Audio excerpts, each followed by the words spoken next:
physical when I'm lyrical. So bat it down with medical, something critical. It's gonna take a miracle. Bright lights look spiritual, written down like biblical. I finally reached the pinnacle. Yeah. Welcome to the house, the one they talking about. Word of mouth, the boxing playhouse, without a doubt. All the latest and greatest boxing news, that's what it's all about. Bienvenido a Boxing Playhouse Latin America, aquí con Danny Santiago, mi compañero Ray Sosa. Esta semana vamos a hacer el programa en inglés. Everybody here watching, welcome to Boxing Playhouse Latin America. I'm here with my co-host, Spanish Ray Harlem, the maestro, and I'm here with his one and only son, Sonny Chulo from the Bronx, baby. One of two. I'm not his one and only. I'm you know what I mean? I'm one of two. Yeah. But you're the one and only Sonny. You know what I'm saying? You're the only one. Much respect.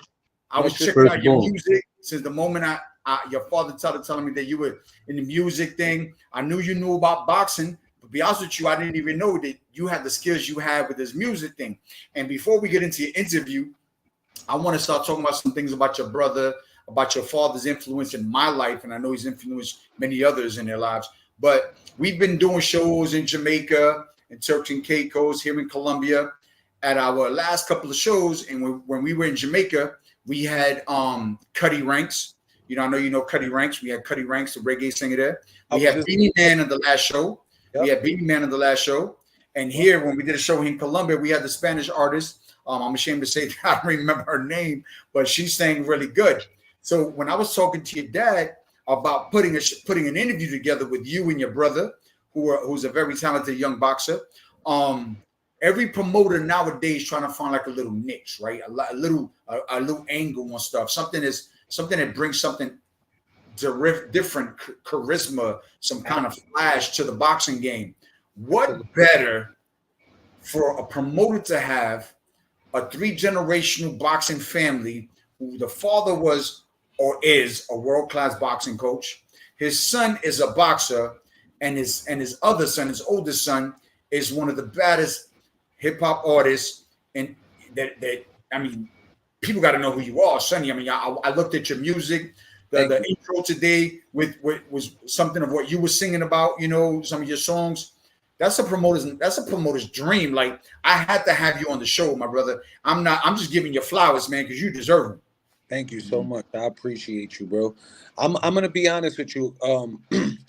I feel like they're just catching on now, right? Shout out to Hector Camacho Jr., right? That's been my best friend for years. And he really opened the situation. So there's one day that he calls me. We got the idea from the Great White Hype. I made him a custom record called Macho Let's Go. It's the first video I shot and everything. Pop, I want to say that was Bobby's man. I'm not sure, but I know it was all in-house. It just rest in peace. My cousin Breaks was in there for me. Shout out to Urban Child Productions, Stan Nitty, Damien, Beats by D. They did the track, you know what I mean? And I brought him into the ring. He fought Freddie Curio in Atlantic City. It was the grand opening for the Trump Arena.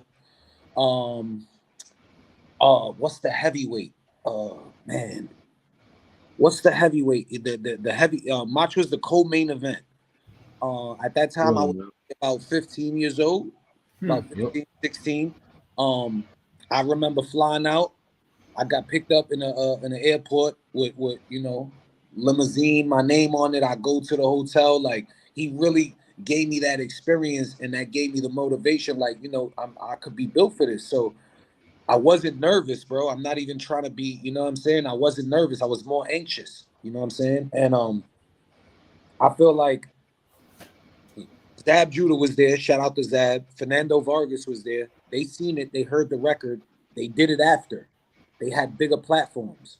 Zab had the rapper Shine that was signed to Diddy, and Zab had Showtime. We was on Fox Sports. Fernando Vargas did it with his homeboys, and he had the HBO exposure. But it's one of those things, and it's all respect due, but I'm pretty sure, you know what I mean? Like, whether they want to give the flowers or not, for them catching on to it now, it's like we kind of like foreseen it a long time ago. You know what I mean? Laid the foundation. You planted the seed. Absolutely. And it meshed well. It meshed well when, you know, I'm gonna be real, Danny. It goes back to, okay, if you go to YouTube right now and you type in the greatest hits, you seen how they or knockout highlights. My dad would tell you I was doing that very young. I was converting it from the tapes to the DVD players. And one day he came home from work and I'm like, Pop, I gotta show you something. So I got the niche of catching it right for the knockdowns. I remember it was everybody from Man Freddy to Gotti. My father had an arsenal of tapes, bro. Like just that's how I'm gonna be real. That's where I got my knowledge from. You know what I mean? Because right after the cartoon phase, you know, boxing is what made me stop messing with wrestling. You know what I mean? WWF. So I seen the Jose Luis Ramirez's versus Camachos. I seen that, and these are cassettes. So do you remember them things where it came with a cassette and the DVD player, and you could like make it, and then you had to click the boxes. There was like boxes on the side. Yes, sir. Yes, sir. Let it click. It would convert it. So, like, I'm gonna be real. That's where the knowledge really came from. So, you take that, you instill it with the knowledge you got in rap, and then you got rhyme. See, the rhyming thing is started from poetry. I didn't just rap out the gate, you know. I won a big poetry contest in New York City. Rest in peace to my grandmother Minnie. And I actually was like awarded. And there was the poet. I'm trying to remember his name. He came and met me when I won the competition. You remember, Pop? I was nice in haikus. That's 2 words, 3 words, then 2 words. So it was always like, that's why my wordplay is like that. I never like to be basic and stuff like that. You know what I mean? So when you take that and when you incorporate the regular hip hop with the knowledge of the boxing, it's like you said, when you put that together, that's evolution. They always went hand in hand. You had why don't you tell them how you got in poetry though? I'm gonna be honest, bro. It was really like I had a lot of stuff like inside. That was a form of expression. Like I'm gonna be real. It's gonna be rare you hear me making like certain music about club situations and stuff like that. I get a lot of love because I make pain music. You know what I mean? You got the rappers that glorify the money and they do all that, and that's cool. You know what I mean? But I'm more like, you know, like if you ever slept on the floor, you know what I'm saying? If you ever, you know, like it's just I represent a certain people that don't really speak how they feel. So that's how when you saying people know me and stuff like that is more for like the shake the room factor. You know, when you say certain verses or certain lines and everybody like, ooh. You know, there's music that you hear, but I make music that they feel. That's the separation, man. You understand what I mean? Anybody can make music that they hear. You know what I mean? So then I started, you know, like I said, I started learning how to ghostwrite for other people. I just loved it, bro. I'm gonna be real. I loved it. Forgetting one thing, man. I gotta come in because you're forgetting the big thing. What's up, Pop? Danny, you there, D? You can hear me? You can hear me, Dan? I don't hear you. Yeah, I hear you. Okay. All right. I'm looking at y'all now. He's the reason I met you. You know that, right? He's the reason. My son's the reason I met you because his mom died on Mother's Day. Wow. On Mother's Day, his mom passed away. Jesus. Anyway, that shit was crazy.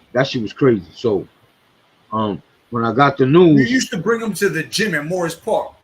That's what you used to bring to the gym, right? Because I remember him when he was. I think I had to be him. I used to get it confused with Taino. Yeah.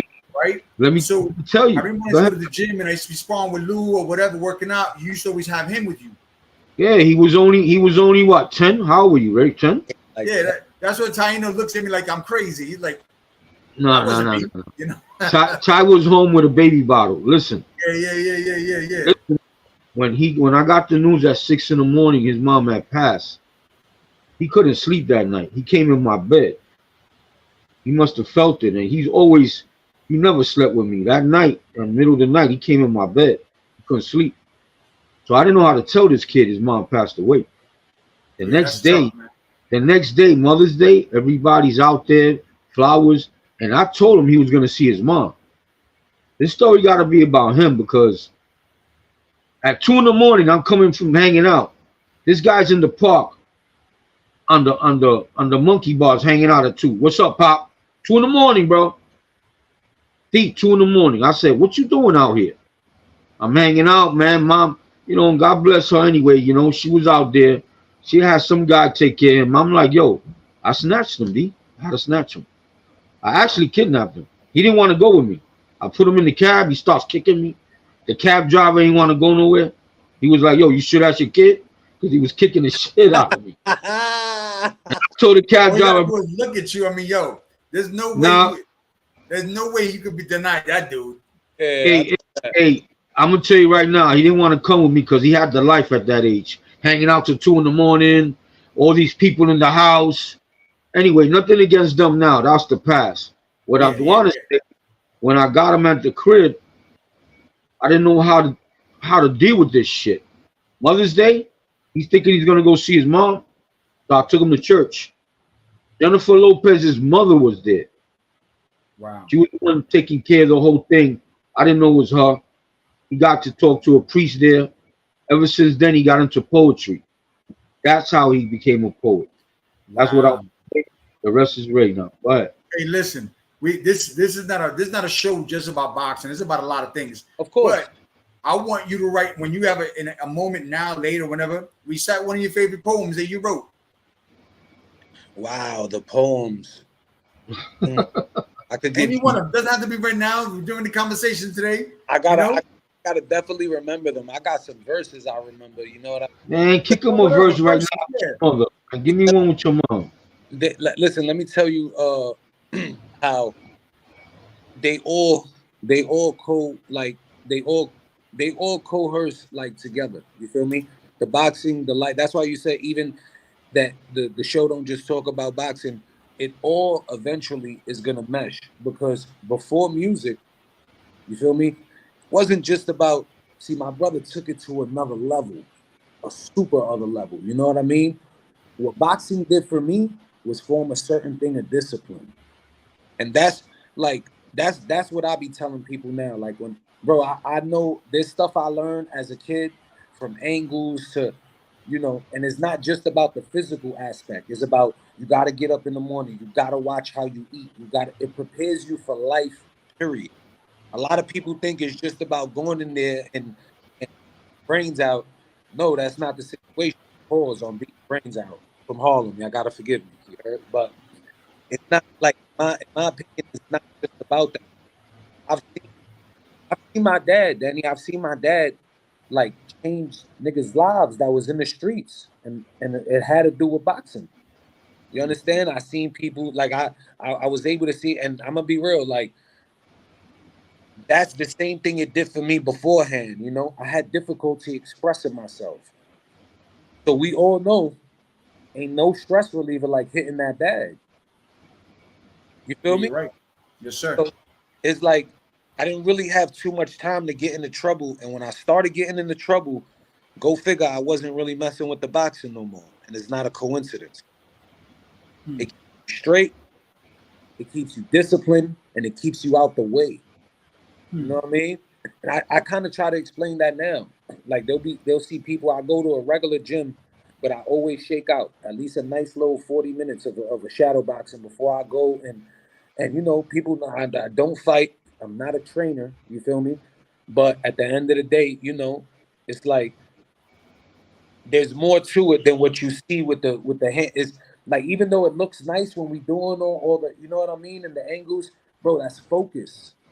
That's a certain laser focus. To throw your jab and know to pivot off your, and then, bro, that requires brains, not just, you need brains.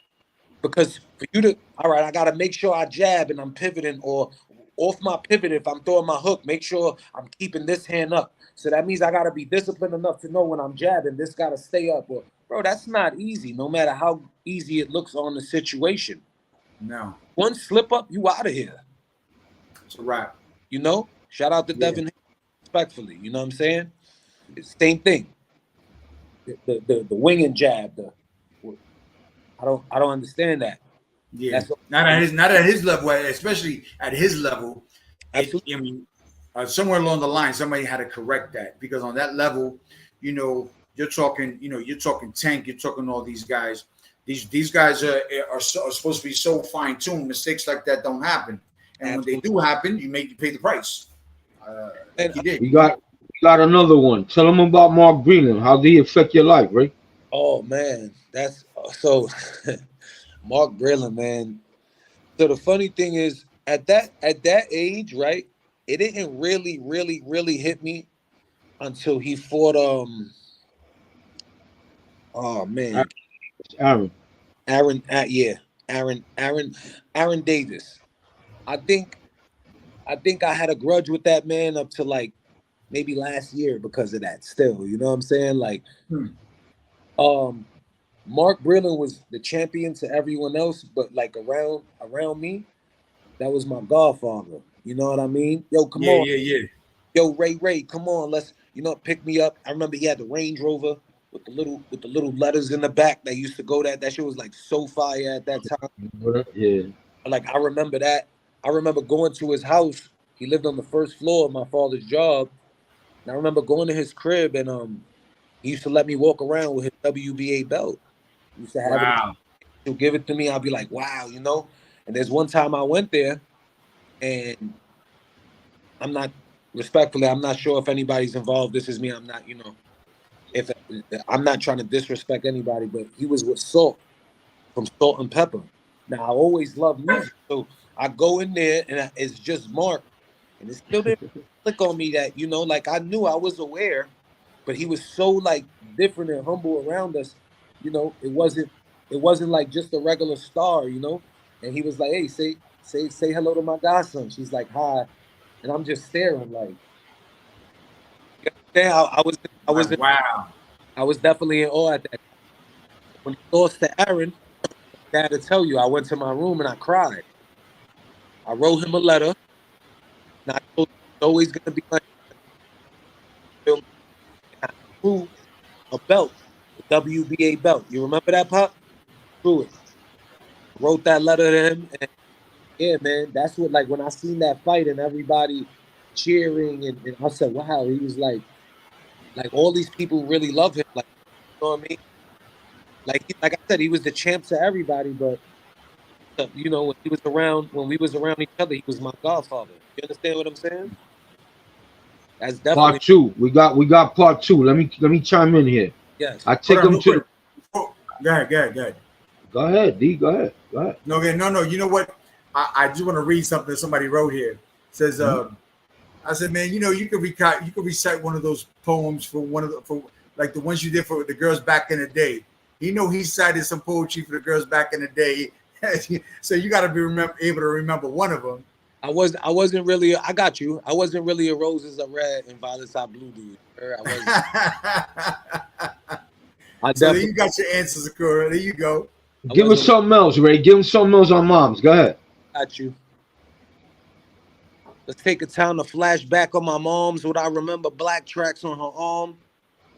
That pain hit me for years. And I swear that it would last so long. It's like my love for rap is here, but the passion is gone and mine. I know you see me, know it hasn't been easy to keep the sky over my head and the ground and underneath me. Before I got here, you was doing me greasy. Cause you was smoking that you knew you conceived me. See, it started with the white line, then it was the pipe time. Pop turned left, that's when you lost your right mind.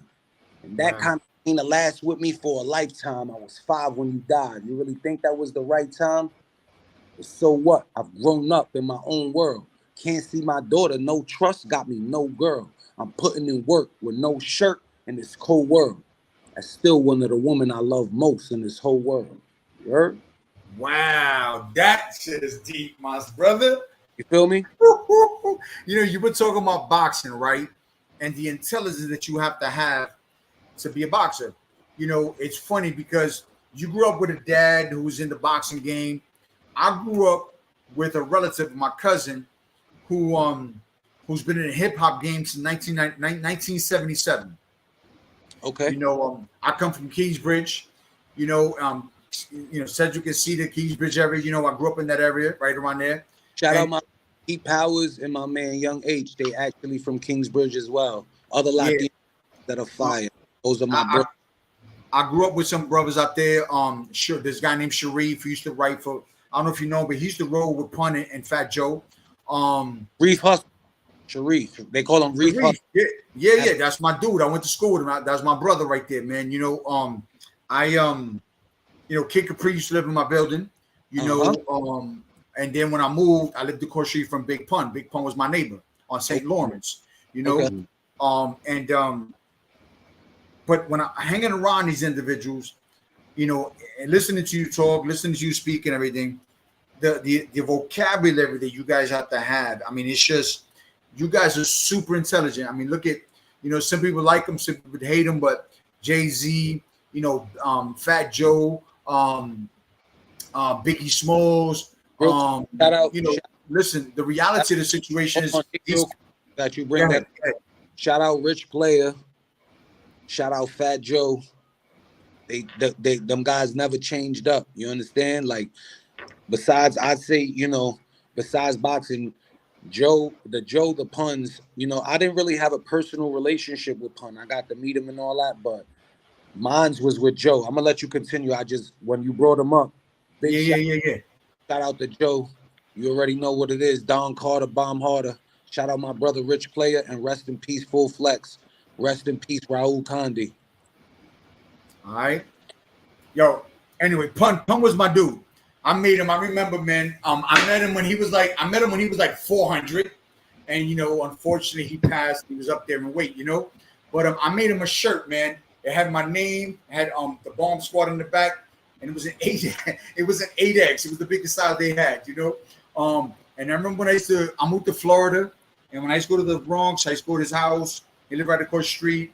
He sent his daughter across, come get me, and I take him to the gym with me at Bronx Chester Boxing. He used to sit on the treadmill. You know, he used to ride a scooter over there, sit on the treadmill and ride the bike and stuff. And how many people know that when I was younger, I loved the hip hop game. I grew up in it. I mean, I hung around Eric B and Rakim. My cousin rolled with these guys. You know what I'm saying? I had pictures with them when I was a little kid.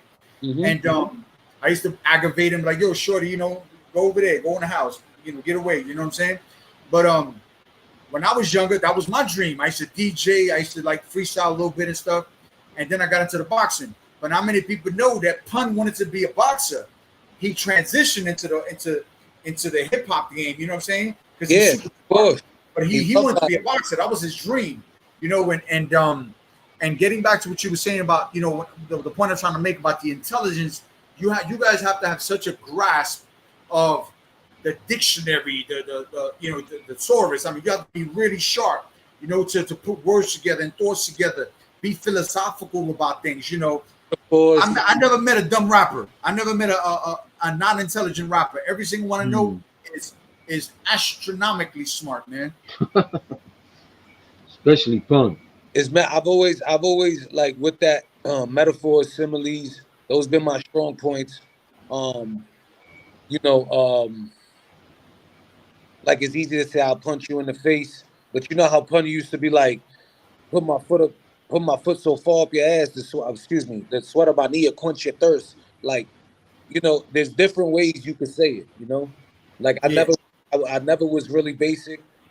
I got a certain style where it's like, you know, the pain music is one thing, but it's called bars over BS. I don't want to say the curse, you know? Now listen, this is an adult show, man. Feel free to say what you gotta say. All right, yeah, that's bars over bullshit. That's no game, that's no hooks. Like when it's time to go, Danny, I'll go 9-10 minutes. So it's like while people are dying down, I'm not even all the way heated up yet. You know what I'm saying?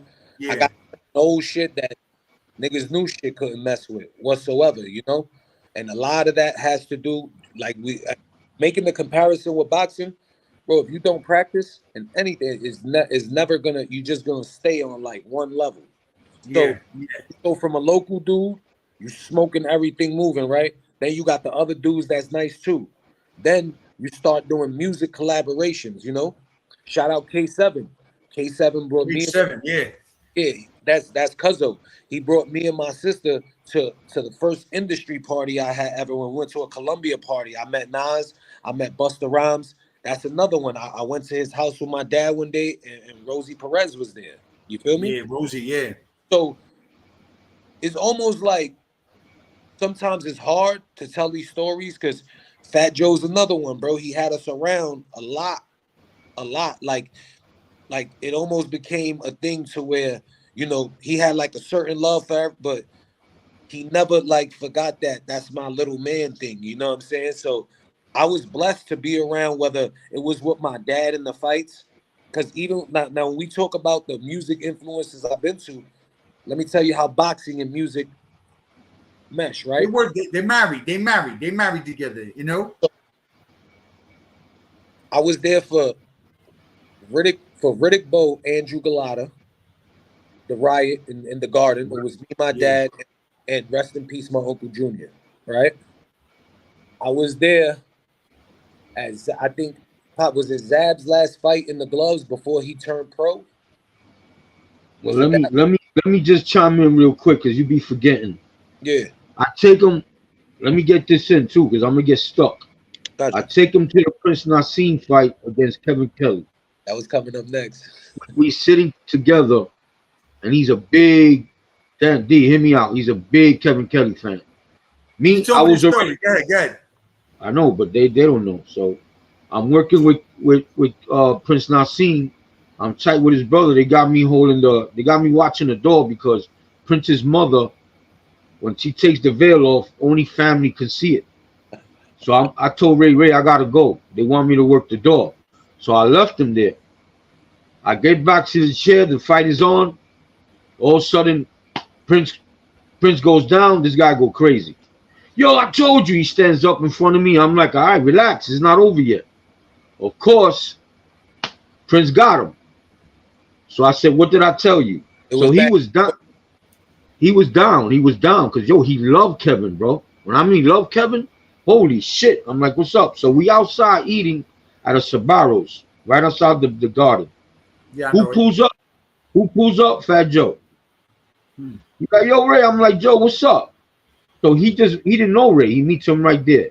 Bro, I kid you not. They were there till 2 a.m. He was rapping for Joe. I never even knew he rapped. Wow. I'm like, yeah, and I'm there with Marcus, which is I was his man at the time. I'm there with Marky from the block. We talking till 2 a.m. He's chopping up with Fat Joe. Fat Joe tells him, yo, you stay in school and listen to your father, I'm gonna put you in the studio. And that's exactly what he did. Real quick, we got another co-host. Real quick. We got another co-host here, Coach Lou Acevedo, another BX brother. He just bringing in, and I'm gonna tell you what it is. Right now, I live in Colombia, and it's storming over here. I don't know if you can hear it, man. And sometimes when it storms, the Wi-Fi goes out. So I said, let me bring in somebody, and in case I lose you guys, I want to apologize ahead of time. All right? Okay. No problem.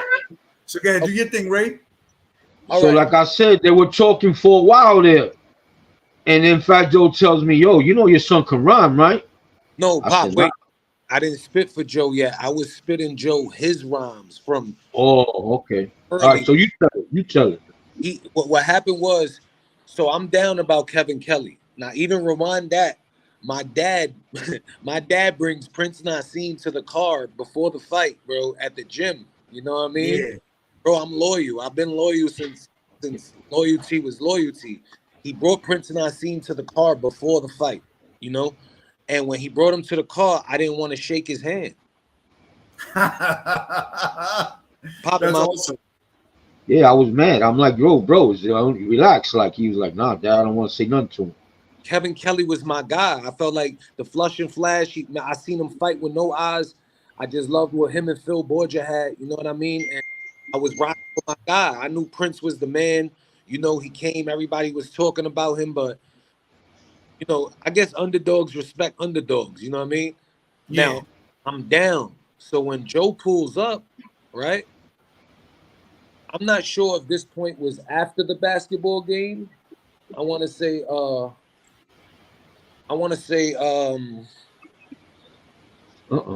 was way before that, I think. Nah, it was after the basketball game, Pop, because Pun wasn't even out yet at that time. What basketball game talk about? That when you had Joe there, Mark Breland at 45, the high school, the celebrity. Oh, okay, What okay, at yeah. Rucker Park? No, 45 on 121st, the high school, the junior high school. I actually went to that. Okay.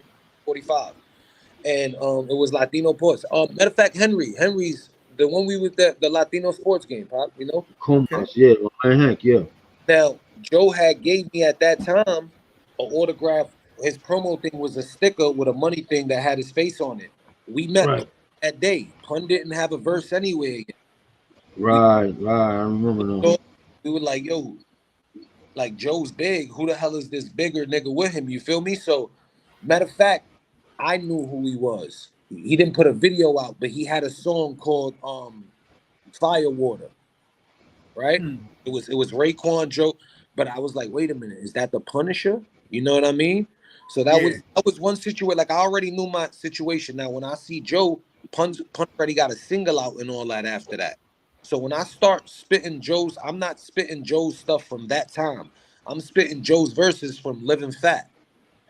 And not just Flow Joe, the songs that was on the radio. That's when he told my dad, like, yo, your son, like he really knows, you know what I'm saying? Like, because at that time, Pop, I was rhyming, but I was like, I wasn't rhyming like that. It was later on. Joe didn't just show me love for the music. It was more like, nah, this little nigga knows his, you know what I mean?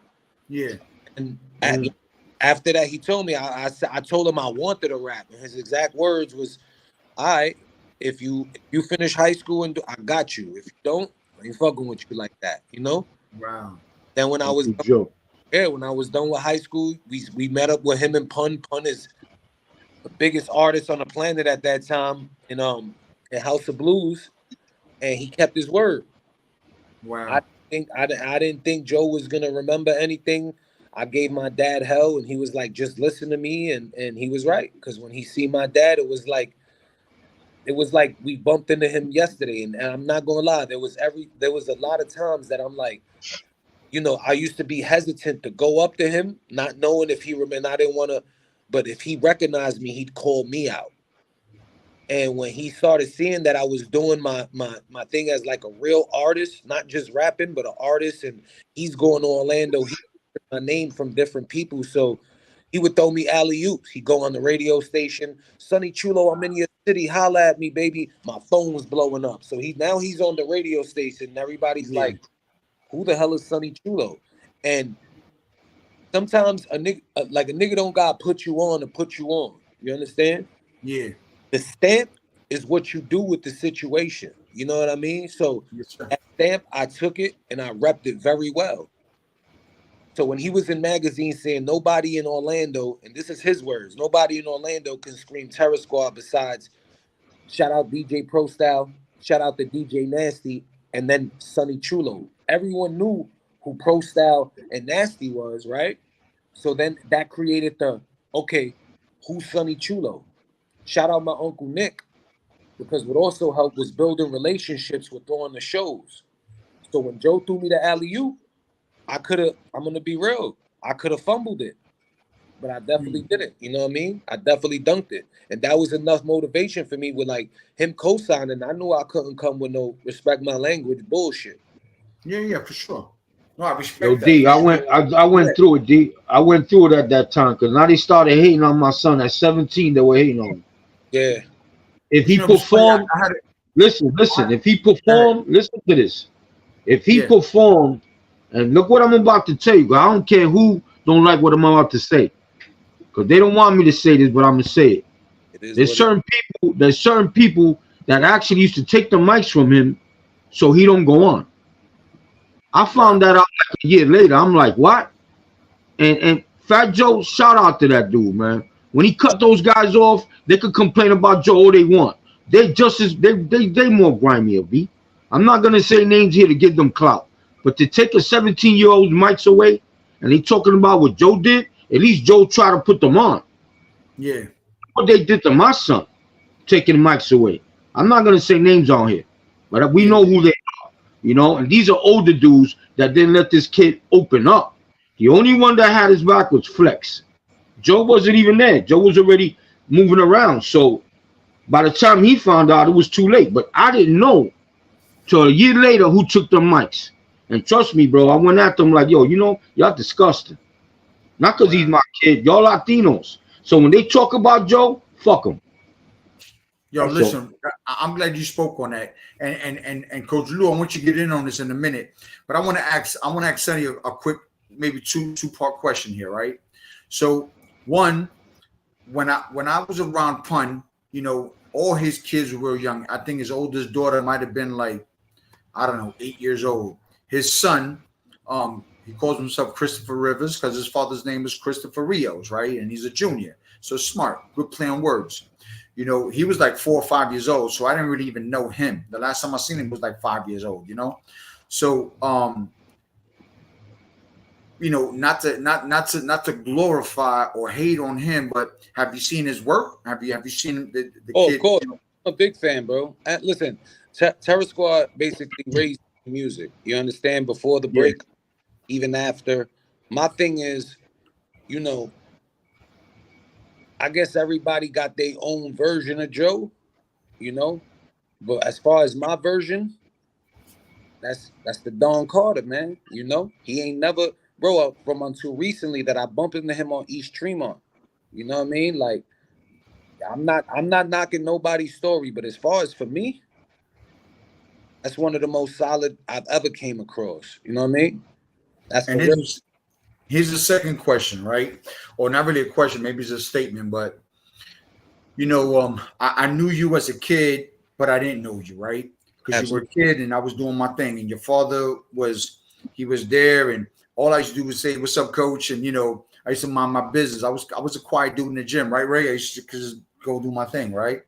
But in saying that, when I met your brother Taino, and when I started working with Taino a little bit, and you know, trying to you know open up some doors, because I have an affinity for your dad. I love your dad, right?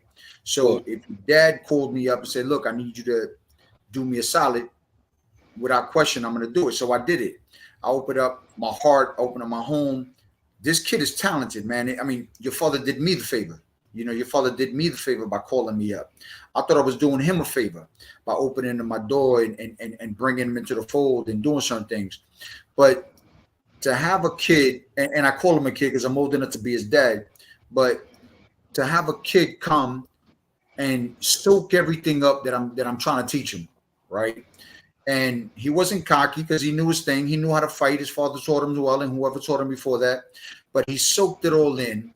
Didn't have to wake him up in the morning to go run. Didn't have to tell him how to eat because he's a pescatarian. He takes care of his body and all that stuff like that. You grew up in the game. You've been around boxers. I know you've been around Lou and Mark and all those other guys like that. I guess it could be a biased question, but I think you're a real dude. Like, you know, I believe in your brother. You know what I'm saying? I believe in Taino, and I never stop believing him. And I told your dad that whenever he decides to pick up the phone, I'm always at the end of it. Yep. What do you think about your brother being a boxer? Because boxing is a tough sport. You grew up in it. You know what it's like. But knowing that your brother's doing it, what do you think about it? And what's your perspective on that? Okay, so before my brother was a boxer, he was always a fighter. You can't tell my brother he can't do anything. Yeah. You really, if you want him to do it, tell him he can't. You get what I'm saying? Tell him he can't. Now, while my brother plays a very, very important part of my life is this. He motivated, whether I'm older or not, my brother motivated me to change my whole lifestyle. Okay? Wow. Deep. I remember, give me a little bit, because this, you know what I mean? Take your time, baby. When my brother was young, right? He lost his hair. So there was all type of things that I used to do. He had like a love for my hats. So there would be times he'd be like, "Yo, let me hold that," and I knew I wasn't getting it back. You know, showed him how to skip laces with the sneakers, stuff like that. You know, he was very like close to me for that, right? Yeah. And I remember there was one time that he had wanted to, you know, like he used to try to just like cover. He had a alopecia, you know what I mean? Yeah. And it used to mess with him a lot, you know. Used to mess with him a lot. It was one time he came home, he hurt his hand because somebody took his thing off, ran around, and he punched it, and he broke his hand. And I knew he was hurt. He spoke to me in the room about it, and I told him, I was like, yo, you know, if you, I done did it. If you're gonna do it, I'll do it with you. You know what I mean? I'll get a Caesar. You know. Wow. I remember him doing that when he embraced taking his hair off. Right. It was one day at the end of the school year. He got an award. It's like a prom, but it wasn't prom king. It's the things they wear. Yeah. And he said, "Look, Ray, I got best dressed of the year." You know what I'm? I remember. And that right there for me, bro. You know, like there's certain things I seen that could have broke him. You know, it only made him stronger, bro. My little brother, he's been my hero for a long time, D. You know what I'm saying? No matter what. And I remember one time I ain't seen him for a while. When I seen him, I'm like, yo, this nigga got a 6-pack. This nigga's ripped, like, you know what I mean? And that's when he wasn't even fighting. And I remember him telling me, yo, bro. I'm like, yo, how you did that? And I felt like his whole thing was like, bro, I got in so much shape because he ended up embracing the head. He shaved his head. He started tanning it. I'm like, bro, look, the face ain't going nowhere. You know what I'm saying? Like, you still the flyest. You know what I mean? And I remember one time he told me, Ray, I just focused on getting so right that they wasn't even going to pay attention to up here. You get what I'm saying? Yeah. I hear you. And I was a fat boy, bro. I see my brother push it to the limit, you know? And you know, like that's what I'm like, he could do it, bro. His spleen used to come out. He used to catch seizures in his sleep. You understand? So I remember when he got cleared to be able to fight for the doctors, that was very emotional. Because everything, this goes back to what I tell you. Don't tell that man he can't do it unless you really want him to do it. You understand? It's just sad to say. It'll probably. It's funny you say that. In like I said, I have such a great opinion of him. For me, he's like my little nephew, my little brother, right? Yeah. And you know, we talk not too often. We talk, but when I talk to him, I break it down to him, you know, and I'm real hard on him because he set the tone on his work ethic and the way he does things, that he doesn't go at anything unless it's like he's going to go 100% at it, right? So he calls me up for advice, and I'm like, yo, listen, I'm going to tell you this right now, man. Whoever you're messing with, whoever you're doing things, if you can work out every day and you can do this, but if you don't do this, then, you know, he's like, ID. He don't like it. He'll call me back the next day. He says, you know, I ain't like when you said that to me, man, you know, but you sparked some shit on my ass. So it's the same concept you just said right now, where like, don't tell him he can't do something because he's going to wake up the next day and make it happen. But a lot of times I do that to light a match under his ass. Listen, real quick. Hey, Coach Lou, you want to get in on this, man? This dude is a badass. This dude is badass, my brother. He knows about boxing. He knows about music. He's super smart, man. Get in on this. Yeah, I've been quiet. I've been listening to the podcast. I was at work. They called me for an emergency, so I had to go in. That's why I came on so late. But while I was listening to it, I could kind of like hear my story through you guys. Danny, we met, and then I met Ray not too long after that. So I'm fairly new to you guys, and now I'm just meeting Sonny. So I'm a native New Yorker. I'm from the Bronx, and some of the stuff that you're saying is hitting home. It was just reversed. I got into rap first, and then I got into poetry. And I got into poetry in prison. So when you started talking about that, I was like, whoa! I was like, yeah, he's hitting the nail right on the head. You know, I didn't have the pleasure to meet, you know, most people in Terror Squad, and I didn't have the guidance that you have, like your father.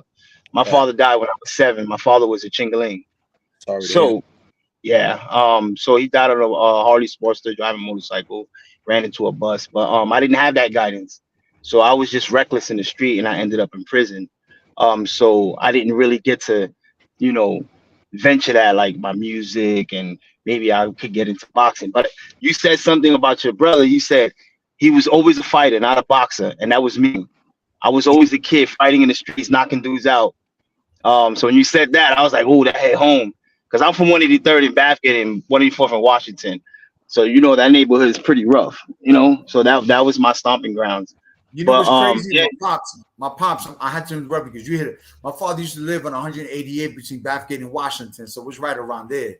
He died right there. Unfortunately, my dad was, you know, bugged out, but he could have died of a lot of many ways. But he died at home, looking out the window at some chick that was calling him, and the window fell down like a guillotine and almost cut his head off. You know, and it was a very tragic thing. But yeah, he used to live right there in Bathgate and Washington, your stomping grounds. Oh wow. That's sorry to hear that. That's rough to go. But yeah, man. But you know, my neighborhood, you know, there's a lot of things that came out of it. There's some people that don't claim the neighborhood in the music industry that are from Bathgate, and they claim other parts of the neighborhood. Other parts. I'm pretty sure Sonny probably knows. The closest I got to Sever Squad, I would say, was Marmion and Tremont. I know Tony Sunshine used to live there. His mom, you know, that little building with the store and stuff, right across the street from the bakery. So yeah, that's where I used to hang out. I used to hang out in Marmion. And then in prison I ran into some associates of Terror Squad. They used to tell me stories, show me pictures. I ain't gonna name nobody. But that's the extent of Terror Squad that I got. But I'm a big Pun fan. And he hit something with the lyrics. He used to say stuff that a lot of people, my cannibalism is infinite, my metabolism giving them aneurysms and baby baptisms. Like, who says that? I'll tell you a funny story about that, right? You see that verse I'm talking about? So Yeah. One of them dudes, and we don't say their name because that, you know, that's not free. One of them dudes that used to try to smuggle the mics from me, he used to spit that verse until it actually came out on the record. And he tried to tell me he helped Pun write that verse, right? And they shared it. So trust me, bro, I done seen all type of frauds in this game. You know what I'm saying? It's funny you brought that verse up because that coheres with the situation my dad was telling you. You know what I'm saying? Sometimes you become intimidating when somebody tries to be what they're not or like put up a facade. When you hold the truth, you're a threat without you even really trying to be. But go ahead, my fault, bro. That shit just brought me back to a certain place. Nah, that shit is awesome. I love that story. That's definitely. I like the bouncing back and forth, man. I'm feeling it, man. I feel the vibe. The vibe is good, man. You guys are bringing me home. I'm in Florida, so the last time I went to New York, every time I go to New York, it's because somebody died. So 4 or 5 months ago, I was in New York because I got a couple of people that passed away. But yeah, man, it's good to hear you guys talk and reminisce about what y'all went through in New York, man. And I'm guessing you was born in the 80s, right? Absolutely. So you're my era. I'm 44. So all the Wu-Tangs, all the grave diggers, all the. So let me give you another story, real quick, right?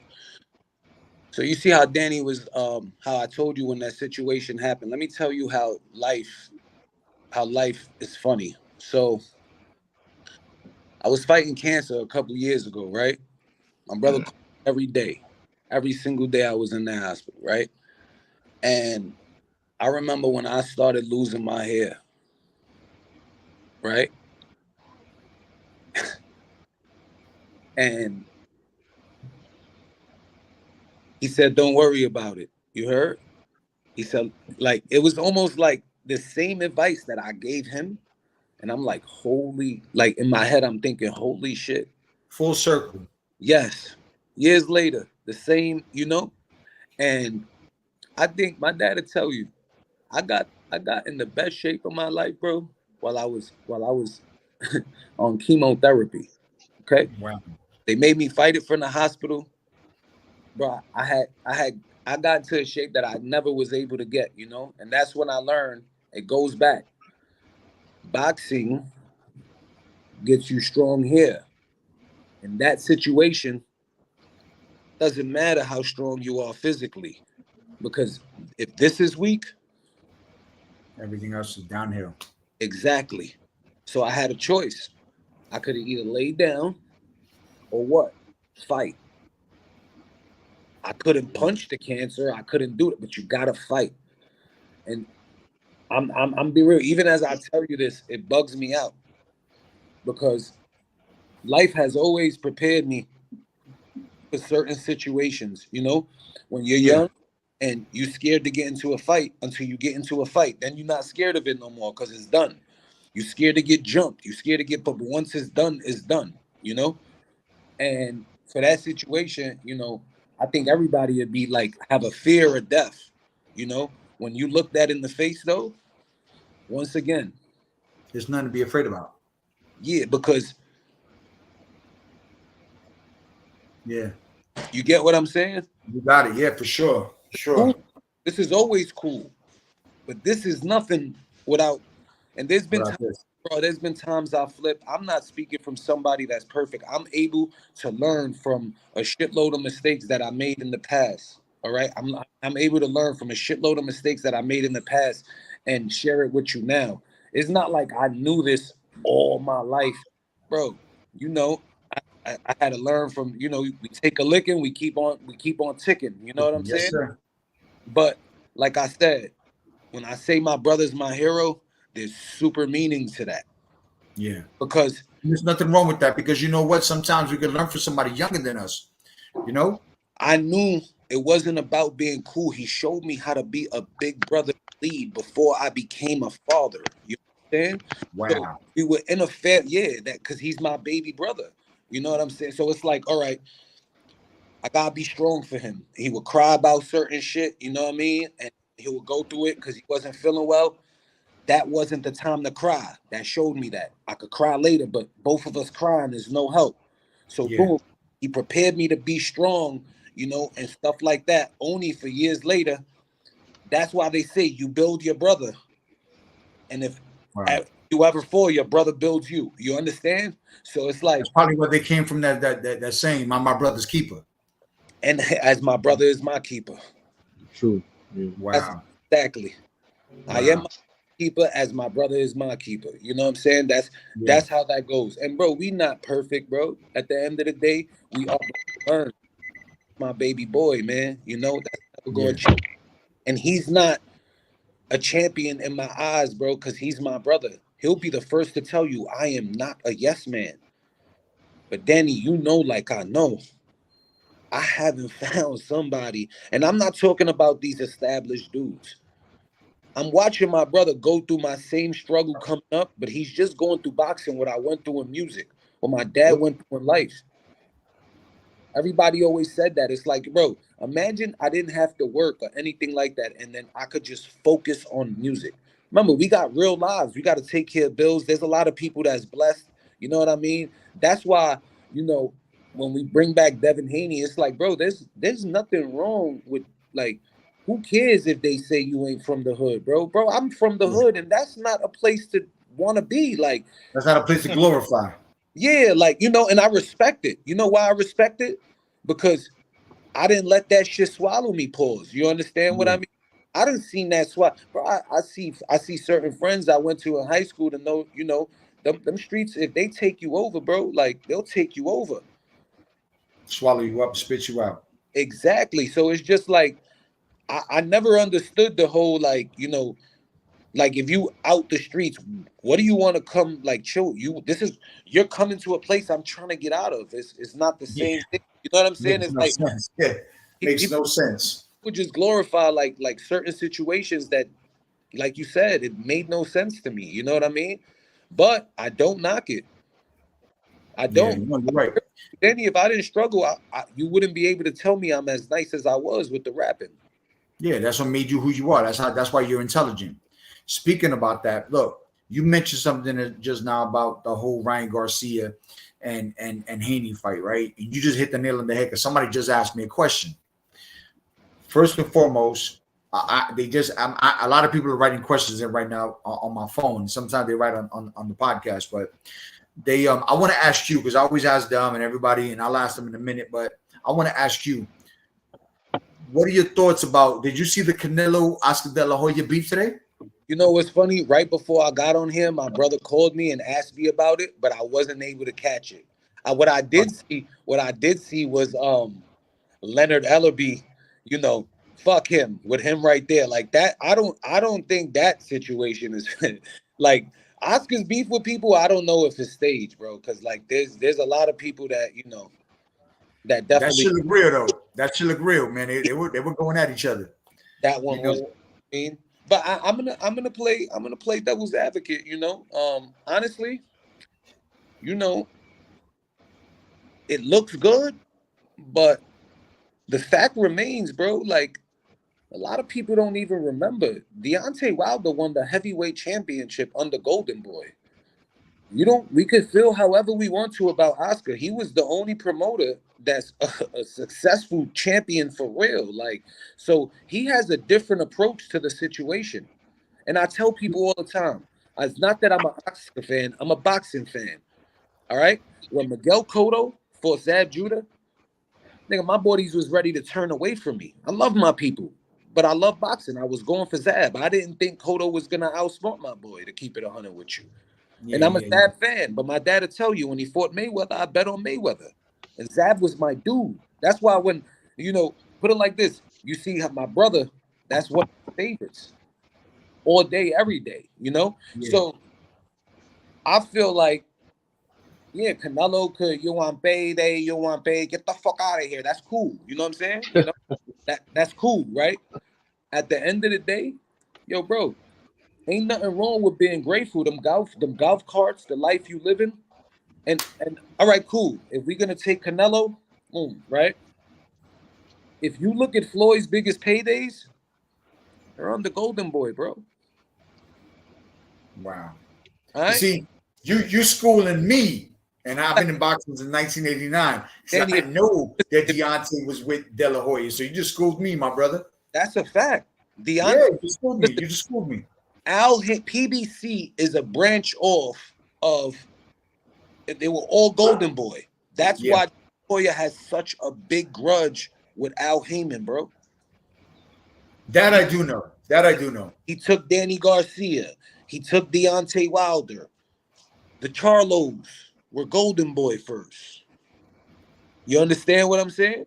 Yeah. So, like I said, it looks cool, but I'm more like a fact dude, and the fact remains, like, I understand all that. I respect it. It's cool, you know.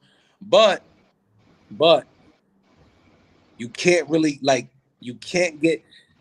It's gonna sound crazy. I know the fishnet thing and all. I'm not talking about that. But if we're speaking boxing and we're being non-biased, bro, people can't really shit on De La Hoya, bro. I'm sorry. Yeah, he brought it to another level. He brought it to another level. And all right. That being said, I'm gonna ask them, and I'm gonna come back to you. Hold on, real quick. Longevity. The Mayweather situation. He turned, all right. Pretty boy Floyd was top ranked. Money Mayweather came from De La Hoya, right? So imagine how long ago that was. You know Adrian Broner was Golden Boy too, bro? That I didn't know. Okay. So we got that. That's another era, right? Then we got the Pacquiaos, all the way up to Ryan Garcia. So it's not like, yeah, he had it after being a fighter and it was the buzz. I seen De La Hoya go, and that's probably why he walks with his little ditty bop, because forget what the public says and all that. You know what I mean? There's almost like the biggest stars that we know from even back then, and they're still coming now. He knows how to build his fighters. They give him the slack, they give him the credit. And of course, like anywhere else, you got some duds, bro. You know what I mean? For sure. Some of them are gonna be duds. But let me tell you something. Oscar's one of the best B-side fighters. That he signs the best B-side fighters as well. And he'll build the B-side just to create a good money situation for one of his A-sides. You understand? Sometimes they pull it off. They pull out a stinker on him. Yeah, no matter what, he's changing. He wins. He's changing their lives, though, bro. Yeah. You feel me? So okay. Listen, real quick. I'm gonna go down the panel first because I got a couple things I want to go over before we get off. There's three things I want to talk about. The Canelo fight. We already spoke about the argument they had today. The Tyson Paul deal. and then about the sanctioning of the fights, and then there's a rumor. And we're gonna get to that about Ryan Garcia. We don't want to forget that. So first, I'm gonna go down the panel with Coach Lou, and then I'm gonna go to Ray, and then I'll finish up with Sonny here. Who do you got in the Canelo Munguia fight? Let's go, Lou. I think Munguia is gonna create the biggest upset in boxing by destroying, by devastation. I think that this is gonna be a set off for something bigger. Munguia over Canelo. Okay, what's up, Ray? I want to speak on that. I don't know too much about Munguia. I haven't really followed him. I don't know if he's all hype because I haven't seen him. I heard a lot about him, but if he's a straight up guy and he don't get on his toes and he's gonna stay flat footed, I got Canelo by knockout. All right. Sonny, go for yours. Who do you got for this fight? I'm okay. Odd wise, as for bets, I would definitely a plus 450 is actually good for Munguia, right? As a fight fan, I said the same thing. I'm not trying to just repeat what my dad said. If you talk to my brother, he'll tell you. I think it's too straight up. I think Canelo, I don't like to use the word duck because I'm not taking nothing away from him. You understand? My whole thing is this.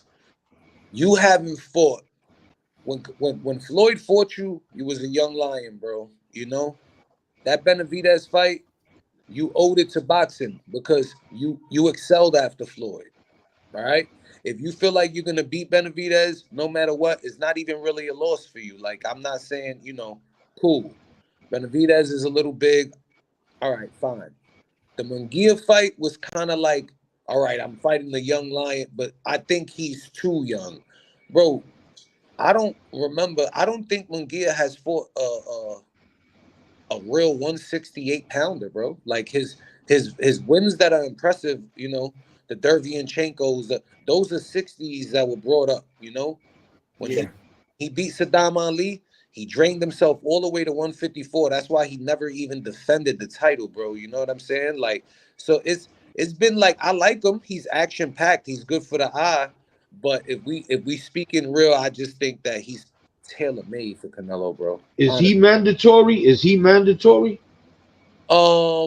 I think he is. But let me just say this: not only is it mandatory, or even if it's not, it doesn't matter. I'm going to say my prediction real quick before I finish this up. But at this point, it's Cinco de Mayo. It's a big deal. They two Mexicans. I've been to where I never been around Canelo. I don't know Canelo. I barely met Munguia, right?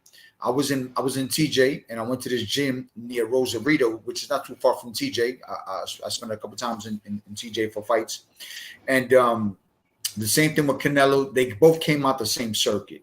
They talk a little bit of shit about Munguia that he's from TJ or Canelo, but Munguia came out the same way. They came out the same circuit out of TJ. He fought about 100 fights before he got to the States, or whatever the case may be, right? Just like Canelo, he became a national, monument or whatever you want to call it. The dude has to travel around TJ with armed military guards, right? I think, I know that Canelo lives in I think in San Diego right now. He moved just across the border because it's just it's a different life. He doesn't need armed guards with military tanks, driving around. In Mexico, he's an American. You could drive around town and just have maybe one or two security guards. Mm-hmm. But when it comes to, I stated that because they both came out of the whole TJ circuit, right? So they built their records just alike.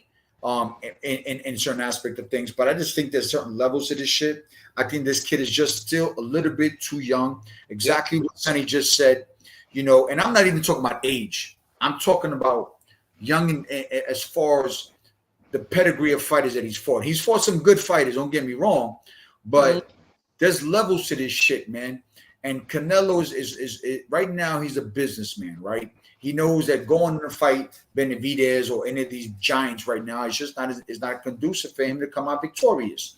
So let me go this route. Let me go against this young man. You know what I mean? Let me take him to school. So I got Canelo. You know, I may be wrong, but I got Canelo just for sheer experience. I think the kid is still a little bit wet behind the ears, and he needs to be groomed a little bit more. I think that after this fight, win, lose, or draw, he's going to graduate just like Canelo did, that Sonny just mentioned when he fought Mayweather. You know, Mayweather, he learned a lot of things. He was a different fighter after he fought Mayweather. You know what I mean? So I'm going with Canelo. So we got 3-1. So you're alone on this, okay, Lou? It's okay. We're gonna go to the next one. Look, when I remember the first time I met Ray at Morris Park, right? I had just come down from the Catskills. I trained up there with Kevin Rooney, and I had that whole little Tyson thing going on. I'm a Tyson guy. Everybody knows that. Yo, real quick, you want to know one thing I always that I got from you, and to this day is the hardest thing, but I used to see you do it like water. You remember the wheel? Oh, I still do it. Boy, you I still do it. I was doing it today. That was funny. I was doing that yesterday. Bro, he used to get freaky with that. You heard sideways. The first time I tried it, I almost took a shit on myself because this looked too. Oh shit! Your father motivated me. I was up to 238, man, and I've been working the phones now. I'm down to 206. You know, and your father motivated me again. I got the 6-pack coming in again and stuff like that. But getting back to that, this whole look, I'm not ashamed to say I am a fan of the Paul brothers. I like what they brought to the seats and the eyes on the television when it comes or whatever media purpose. The brothers or just Jake? I'm sorry? The brothers, both of them, you think? I'm a fan of their family, man, because they brought another set of eyes to boxing. Okay. You know, maybe call it the corporate world or the social media world. They brought another set of lenses, another set of eyes to the game. Fighters are getting crazy money. Amanda Serrano had made some ridiculous money that most women never make in a boxing career, right? But they just said that the rules that there's going to be a sanctioned bout, which I thought was going to be an exhibition, but I still think it's an exhibition because they're going to use 16-ounce gloves. It's going to be a sanctioned bout, which, what does that mean? Is there going to be a winner and loser? And it's going to be 2-minute rounds, so that's not even a real fight. And it's going to be 8 rounds. What's your perspective on that? I know their perspective. I want your perspective, Sonny. Well, I did my homework on it. It's definitely going on the record. That's number one. Number two, I think it's cool for the casuals to Tyson all the way, hands down, right? I study them clips. Those clips are real, like chopped up 1-2 seconds. We don't know if right after those combinations are thrown, if he's like, now, Tyson probably has one of the most fire weed strands on the market, and he smokes every day. Respectfully, I don't know if his gas tank, bro, is gonna. And like I said, I'm not talking about Iron Mike from back in the day because no, that's not the same person.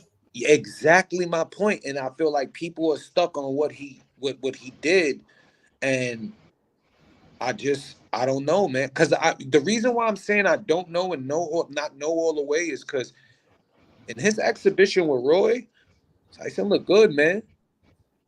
All right? But you know, look, to me, I sparred with Roy, right? And I never sparred with Mike, but I sparred with Roy.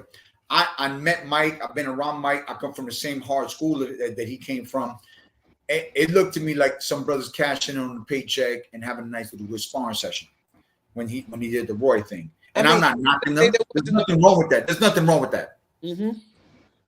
You know, and saying that, you know, I have, like I said, I was a Mike Tyson guy. I'm still in, but there's some things that don't hit home for me, right? You know, Mike, yeah, he is from Brooklyn. He's from Brownsville.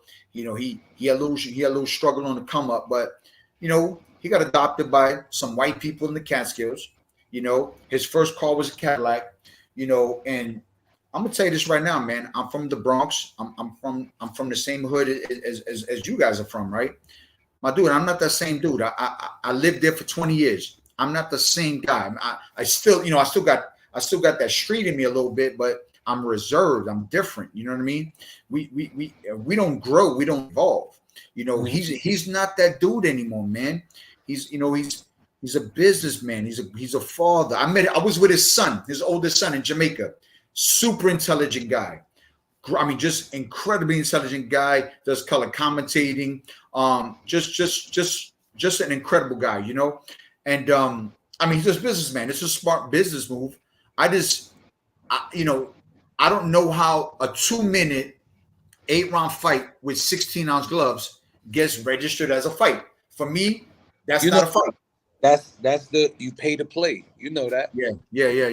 You know that. I just feel like, you know, I'm like really the same with you, bro. I'm not, you know, I'm gonna watch it because I'm a fan. You know, I like the transition in Tyson. I really don't want to see him talking about eating kids and hearts no more. Like you guys say that Mike Tyson's a businessman, right? Yeah, I think so. Was he a businessman when he snapped on that plane? What plane? Listen, he's the same person when he snapped on the plane. Listen, if somebody would have done that to me, I would have done the same thing. You know, but that's the thing, man. Mike Tyson still has that in him. We all still has it. You have that. You have that. We all have that. I have it. Yeah, definitely. Listen, I was at Madison Square Garden with Mike, right? And 1 minute he was cool, and the next minute he's walking down the hallway, cursing at everybody. You know what I'm saying? And you know, maybe he's got a little bipolarism. I don't know. You know, I mean, I don't know him personally. Zab Judah knows him. You know, I don't know him personally. I just been around him a couple times. I don't know him. You know what I mean? Listen, that being said, I got a nice little comment here from CJ Hooker. He says, look, I'm coming on here to tell you that Munguia will pull up or upset. So he's with you. He's with you, Coach Lou. And he says, as it pertains to Tyson Paul, it is a joke. The main event is Taylor versus Serrano, and I'm really interested in seeing that fight, the rematch between Taylor and Serrano. Yeah, you're right. That is the main event. That's the real deal fight, man. You know, I see it the same way. For the Taylor Serrano, I just want to say, because like I said, I don't knock nobody for their opinions whatsoever, right? Yeah. So anybody in here think Derevyanchenko is a power hitter? Yeah, how quiet it got? Yeah. Yeah, you're right. You're right. He rung Jaime's bell for standing in front of him. He made Derevyanchenko almost look like, you know what I mean? And I just feel like, oh, he stopped John Ryder and Canelo didn't, right? I mean, like, come on, guys. You know, get what I'm saying? So my whole thing is this. If you stood in front of Derevyanchenko for that, I'm not trying to say, if he goes in there with that same regular style, he's kind of like gifting Canelo the win without him even really having to work hard. Well, let me ask you this, Sonny. Do you think that adding Freddie Roach to the resume, to the entourage of the team will add a different dynamic and maybe we'll see something different? No. I like that. Quick answer. Respectfully, I like Freddie Roach. My dad actually made a good point to me one time, actually earlier, and I've always felt the same way. Could you name one fighter that Freddie Roach had as a baby, like his whole career? From scratch. Not really, no. I don't know. I lost it today. So you brought up Roach and I called him a shoe shine boy. Yeah, and it was real. So if I gave you a Mercedes Benz with the rims on it already and the system and all that, you know what I mean? That's basic. It's easy to look nice. Yeah, and I'm not trying to take anything from him. You know, much respect, bro. I'm not, you know, it was kind of a little the same situation with and rest in peace, he's a legend. I'm not speaking, this is just me as a, you know, with Emmanuel Stewart for me, bro. I feel the same way about that. Yeah. Rafi Gonzalez says Munguia has been wars and Canelo has not really been in either win easy fights or lose by getting outboxed. So Canelo would be real different experience. Munguia is not Julio Cesar Chavez or Pedro Angola, whatever. He's way better than them guys. Take in mind, it'll be 12 rounds, but Munguia will win by split decision. Hey, listen, we value your opinion, you know. That's great. Split decision is crazy. I don't see him winning a split decision against Canelo, but You know, I'm respectful. Excuse me, like I said, this is good boxing debate. I'm not knocking nobody's opinion. It's just, you know, I mean, yeah, I mean, you know, everybody's entitled to their own opinion. If it gets that close, you said it, they're gonna give it to Canelo. listen, But that's why I say by devastation, he can't leave it up to the judges, man. he has to If knock he's him gonna out. win, He he's has gotta to knock win. him down a few times, something. Duh. Who beat Canelo? Yeah, What's his name? Lloyd and Bivol, right? Bivol, yeah.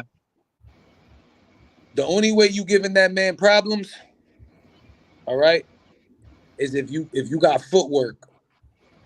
And I don't like to use to David Benavidez because what I like Benavidez is he shuts up and fights. Oh, you can't beat this guy. Look, all right, cool. Oh, you can't. And you know what's crazy? Benavidez has the same situation. I want Canelo to fight him because I don't think Benavidez is gonna run through him, bro. All right? Me either. I don't think so either. I think Benavidez is just as tailor-made for him until he fought Boo Boo Andre. That's when I see Benavidez is still learning, which is what makes him dangerous. He's not comfortable where he's at yet. And we can be like, yo, the Mexican monster. Bro, he's still giving himself room to learn. So I think that would have been the real, you know. But then they trying to take the whole, well, he's Ecuadorian, he's not real Mexican. All right, cool. When he goes up to 175 and dominates, okay, I think he's going to be real good at that weight class. He's going to be more comfortable. He's going down. I feel like he's going down in the history books, bro. And I keep saying that. Thank you, Sonny. I've been saying that for months. This is going to be the next face of boxing. I think he's going to make more history at light heavyweight than he is a super middleweight. That dude is going to be, bro, he's going to be a force to be reckoned with, man. He's a machine, I think hugging. Let's remember, that kid was a fat boy, so his body's used to, especially if he grows into it right, you know? Bro, he can go all the way up to the cruiserweights. I'm not trying to go too crazy, but it's not too far-fetched. It's possible. He's got the height. He's got the frame for it. He's got Hey, guys, real quick before I forget, right? Back to this Mike Tyson thing, right? How many fights went past 3 rounds with Mike Tyson in his career? Shit. Not many, right?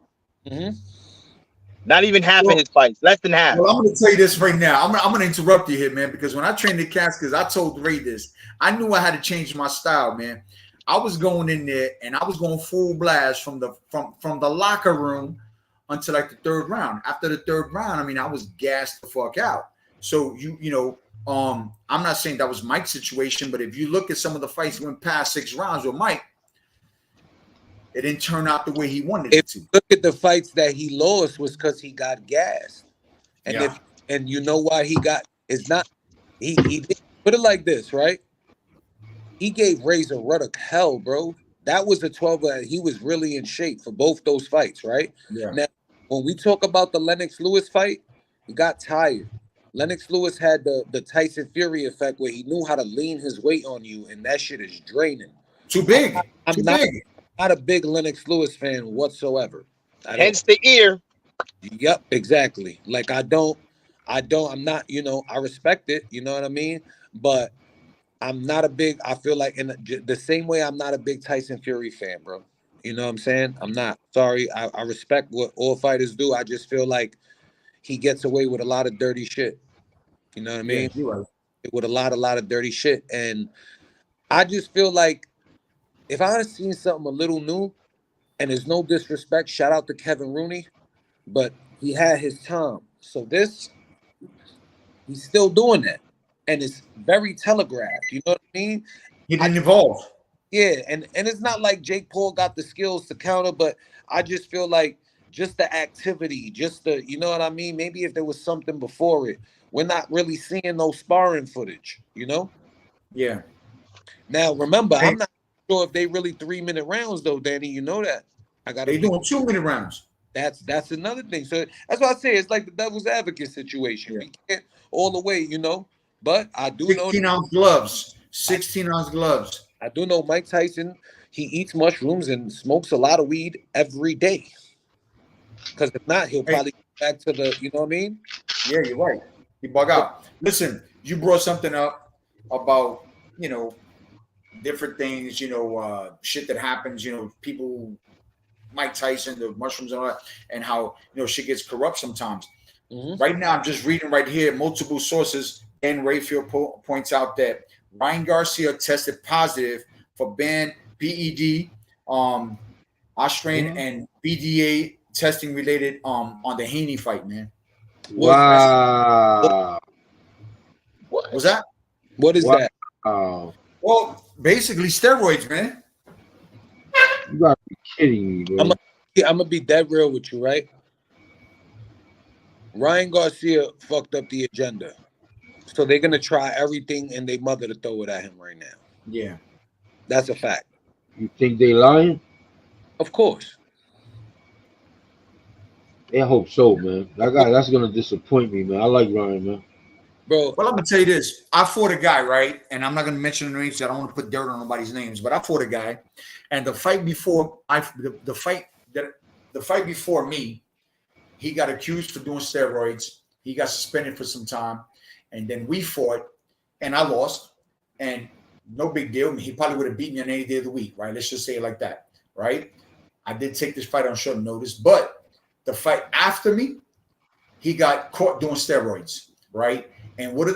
They reward this bastard with a big giant payday after his suspension.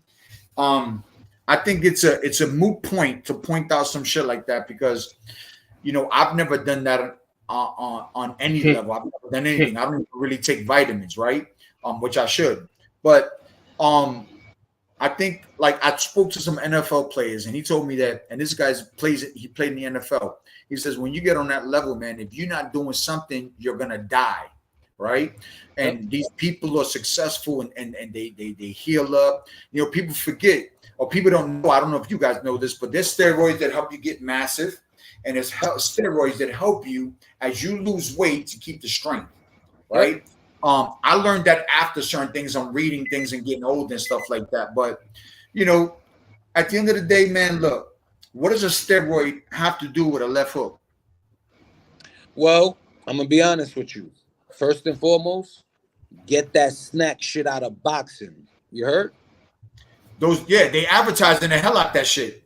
Get that snack shit out of boxing. That's one.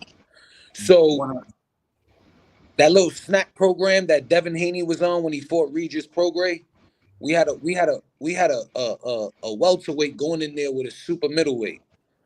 I'm gonna be real with you. It's not that I'm a Ryan fan. You feel me? My whole thing is this. It wasn't about how good Ryan is. It was about how overhyped Devin Haney was. Okay?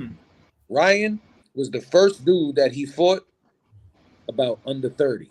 Let's talk about that. Wow. Never thought of it like that. The only other one Devin Haney's size, even height-wise, was Linares. I don't even have to say no more. Jojo Diaz came up from 126. Cambozo, right? One of the luckiest champs ever. You know what I mean? And it wasn't like he just beat T.O. and Devin dominated him and Devin is better because he got his ass whooped by Max Hughes too. You understand? And I'm going to be real with you. T.O. is not part of the agenda too. They're going to do the same thing that to Ryan that they try to do to T.O. If we talk about you got to beat the champion, if we compare in flash knockdowns, you know, T.O. got knocked down with a flash knockdown, but when he caught Cambosis, he hurt that boy. And they should have at least gave my man a draw. You feel me? But T.O. fucked up the agenda before Ryan did. Nobody counted T.O. Bro, they've been trying to get Lomachenko to be undisputed for the longest, and he fumbled the ball both times. Yeah. Right? T.O. got to get a belt. T.O. knocks out Richard Comey. Now he's in the playing field. That wasn't a debatable fight. When I seen his father was like, we dissected the Matrix, and his father's crazy, but I got to give him props. He said the way you beat Lomachenko is you move with him. His angles was crazy because everybody's doing this, and they didn't know how to. So when he moved, if you pay attention to the fight, and I watched it 4 or 5 times. Now, mind you, I'm talking about from before he even knocked out Magdaleno. I've been watching T.O. since he was like 6-0. You know what I mean? Yeah. So I heard his dad. I didn't like count him out like everybody else. I heard his dad, my son is gonna be champion in 14 fights, and I'm watching him, and I'm like, all right, the entertainment thing, but this kid kind of got some shit too. You know what I'm saying? Now, I feel like that was a dominant performance against Loma. When Devin fought him, it's almost 5 years later. Wasn't the same guy At all. When Devin fought Gamboa, he should have stopped him. My personal opinion. It was even years after Tank, and he was all the way done. He goes to 12 rounds with him, you know? And I'm not saying that there's anything wrong with that. I don't want to get misconstrued, right? He got big like that out of fear for Regis Prograis. No one could tell me different. You know what I'm saying? Yeah. You know, we all know Regis got cement in his feet, stuff like that, right? Now, I'm just trying to do it because my favorite fighter, okay, is Tank. And I feel like we haven't seen the best of him yet neither, honestly. That's that. My most fighter that I respect out of the four kings of the new era, or whatever you want to call it, it's tied up with Teofimo and Shakur, and I'm gonna explain why. Teo, and I give Teo the little notch for this. He had to take belts. There was never none of that vacant shit. He didn't get nothing emailed. He snatched that belt from Comey. He snatched those titles from Lomachenko. And before Devin did it, if you really pay attention to it, Devin and Bill was just following Teo. And why you think they talked about him and he tried to, oh, your father's a drunk, but you was jocking his style because you went up to 140, and when you thought he was going to retire, you was going to try to fight Arnold Barboza for that WBO belt. When Teo stepped back up and gained his thing as the super champion, you went right for the WBC, bro. So my whole thing is like, how long you think, you know what I'm saying, it's going to be before you play the game. Now, look, oh, Teo looked like shit against Sandor Martin. All right, cool. If it was that easy, why hasn't nobody else fought that dude? This is the dude that retired Mikey Garcia, bro. You understand? Yeah. This is what I'm telling you. So let's say that. But nobody fought him after that. Oh, he looked horrible. Or with the Nakatani fight, this, that, and the third, the Chinese nigga, right? Bro, in his next fight, he stops Felix Verdejo. All right? Remember that fight. After that. So bad. So this is what I'm saying. Then we talk about Jermaine Ortiz. Bro, why isn't everybody's a critic, but Teo's niggas ain't fighting mandatories. We ain't seeing Teo giving niggas step aside money. Oh, he performs according to his bro. If we talking about a throwback fighter, bro, Teo. He's one of the closest, bro. And why they trying to throw him? Why they trying to throw him at Matias early in Matias' early career? Why they trying to do that? Because Matias is calling him out. Teo runs circles around him. That's the worst thing you could do. Don't have bricks in your feet and go against Teo. He's gonna do everybody like he did Josh Taylor. Yes, sir. That bro, and I'm Puerto Rican, bro. They don't want to hear that. I know. Like, shout out to Laila, you know that. But bro, we talking. Yeah, because he's Honduran. Teofimo Lopez is Hondureño. Talking about Matias. So yeah, Matias Puerto Rican. Yeah. People look with that crazy face, like, oh, you're crazy, bro. I understand he killed somebody in the ring. Look at his competition. You know what Teo? Man. Look, you know what Teo saw, bro? Did you guys ever see when Matias got rocked? He came back and the only loss he got, he avenged. But did you see the way he lost that fight? Wow, yeah. You're right. It's all figments, bro. You know what I mean? So what they're doing, they're trying not to show the flaws of the Haneys and the Teo's an open book, bro. He's going to let you see his mess ups. That's what happens in real careers. Yeah. When do we ever start basing people he can't beat him because he didn't beat him? Bro, I watched Tommy Hearns knock out Duran in the second round. I watched Iran Barkley beat the shit out of Tommy Hearns. Then I watched Roberto Duran beat the shit out of Ivan Barkley. Bro, I'm cool. I'm cool off all that. And my whole thing is this. Teo can't cut the ring off. Teo can't with Jermaine Ortiz. It's not that, bro. They telling the man to entertain. He's doing, you know what I'm saying? And sometimes you can't fall into that. You got to stick to your plan. That's what fucked up with Devin Haney. You know what I'm saying? Like trying to please everybody else. But it bugs me out the way they write them off now. I'm just like, you know, if you think about it, I don't want to hear too much. I want to see people run through Sandor Martin then. Since T.O. couldn't get the job done. I want to see people stop Jermaine Ortiz. So we're gonna act like Jermaine Ortiz didn't give Lomachenko all he can handle. Came to business, yeah, for sure. And he got robbed. The same way Loma got robbed when he fought Devin Haney. Listen, I said something before, right? And I think it was taken a little different from the way I said it, right? Because I say this all the time. It's called the Mayweather effect. You have a loss, you have no say-so no more after that. And it's not knocking Mayweather. It's just people are still trying to follow that route of the O. Yeah, they're afraid to lose the L. They're afraid to get the L. It's crazy, man. They don't want to take a chance. When it's all said and done, bro, I'm gonna tell you like this, right? And this is another point of him being a vintage fighter, brother. All right. I'm gonna see what these fighters are made of now. I'm not mad at you for losing, Devin, but what you do now, all right, what you do right now, that's what's really going to show me if you are who you are. Because the nigga, when T.O. lost to Kambosos, he had an okay viewing against Campus. Do I still got it against Sandor? But he dominated that boy at 140. You understand? Yeah. That boy. Because before everybody moved up to 140 after T.O. beat Josh Taylor, bro, these niggas was draining themselves and they was staying away from that, man. All right?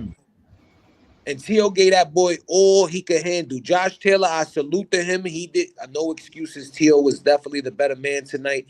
So that's the Ali effect, bro. I want to see how you come back off your loss. To anybody, I'm winning. It's good. I'm winning. Oh my God, and that's why I give Ryan his props. You know, he stepped up. Yeah, so he still stepped up. If you think about it, out of the 4 kings, Ryan's record is 1-1. None of these other niggas fought each other yet. That being said, look, I got a question here that you hit the nail on the head. CJ Hooker says, so do you think Tank should fight Garcia now? You there? We lost him? Maybe we'll get him back. What do you think about it? Listen, you can see that the apple didn't fall from the tree, Ray. I mean, your son is bringing knowledge on here like no other guest we've ever had before. So I commend you on both of your sons, the way they've you know, they have such a well-versed, you know, knowledge of boxing. You know what I mean? It's incredible. I mean, we got to have him back on the show. I hope he gets back on with us in a second. But I'll ask you this question. I was going to ask your son, do you think that with all the things that come, I think he's coming back on. There he is. Oh, he's back out again. I was trying to end my my phone. I was getting a phone call. I apologize. All right, it's all good. Listen, somebody just asked a question, CJ Hooker. I want to go down the thing, but I'm going to go with you first, man, because you sparked this question. CJ Hooker says, listen, do you think that Tank should fight Ryan now? You think that fight should be made now? No. Why not? Tank walks around at 145. So we want to talk about boogeymen. Tank is really 126, brother. Yeah, he's a little guy. Bro, he's about I'd say a good 6 pounds to 7 pounds. He showed his weight. He's ripped already. He's on weight. That means he really can go to 120. So he's the big dog he's the little man that's knocking out the job. No, I don't think he should fight Ryan at 145. No.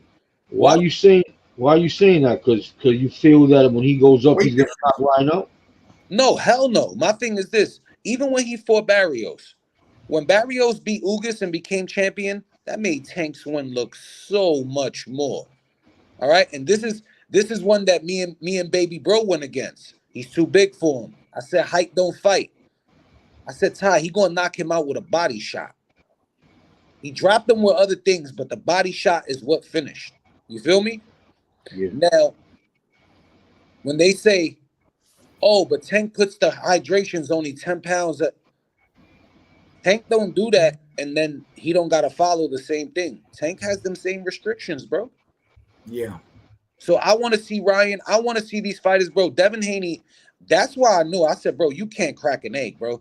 You're supposed to be 147. You're killing yourself to make 135. I would think you would be stopping these dudes. You understand? Like, I would think you seriously would be stopping these dudes. So no, He's never been taught how to turn his punches, bro. He yeah, don't. He hits his because punches disintegrate. bro, listen, let me tell you something. That was the Mayweather hype. That was everything. When Mayweather said, "Oh, Javante got touched up in sparring," that shit was cool. But when we talk about the bombs over Baghdad, look. Did y'all see when Floyd said, "Bill, if your son is undefeated in the gym, congratulations to you.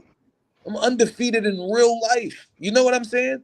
I like Mhm. personally, we can't say it's a duck factor. We can't, you know what I mean? Like, bro, when we talk Pedraza, oh, Pedraza wasn't all right, cool, but he went on to be world champion right after that, bro. Yo, going back to the Matias situation, Rafi Gonzalez comes back at it again and says Matias spoke about retirement in 2 years on the Eric Morales boxing show, right? So he want all the heat as soon as possible. The stuff that he did not want to speak about, what's going on in boxing. He not like he didn't like what they said, but Lopez or Cruz are probably the most possible names that can happen against him. What do you think about that? I mean, he's a young guy. I mean, wonder what's going on with him wanting to retire in 2 years. He's old. He's not. Matias isn't young, bro. Oh, that's right. My bad. I got it confused. Yeah. I mean, 2 years though. But I mean, he's hitting his prime now. He should, cash in the next. How long of a break he took after the kid died? I'm not sure. I gotta look. You're right. How old is he? I'm gonna be honest with you. For somebody with 100% knockout ratio and all that, I feel like, the way we criticize De La Hoya for not being able to push black fighters, I'm not sure Al Heyman did the right job, not with Spanish fighters, but with Puerto Rican fighters. You understand? Yo, my man, it's crazy. Hold on, it's crazy what you're coming with right now because Matias some boxing player just said that Matias basically said that he does not like the boxing politics. Absolutely.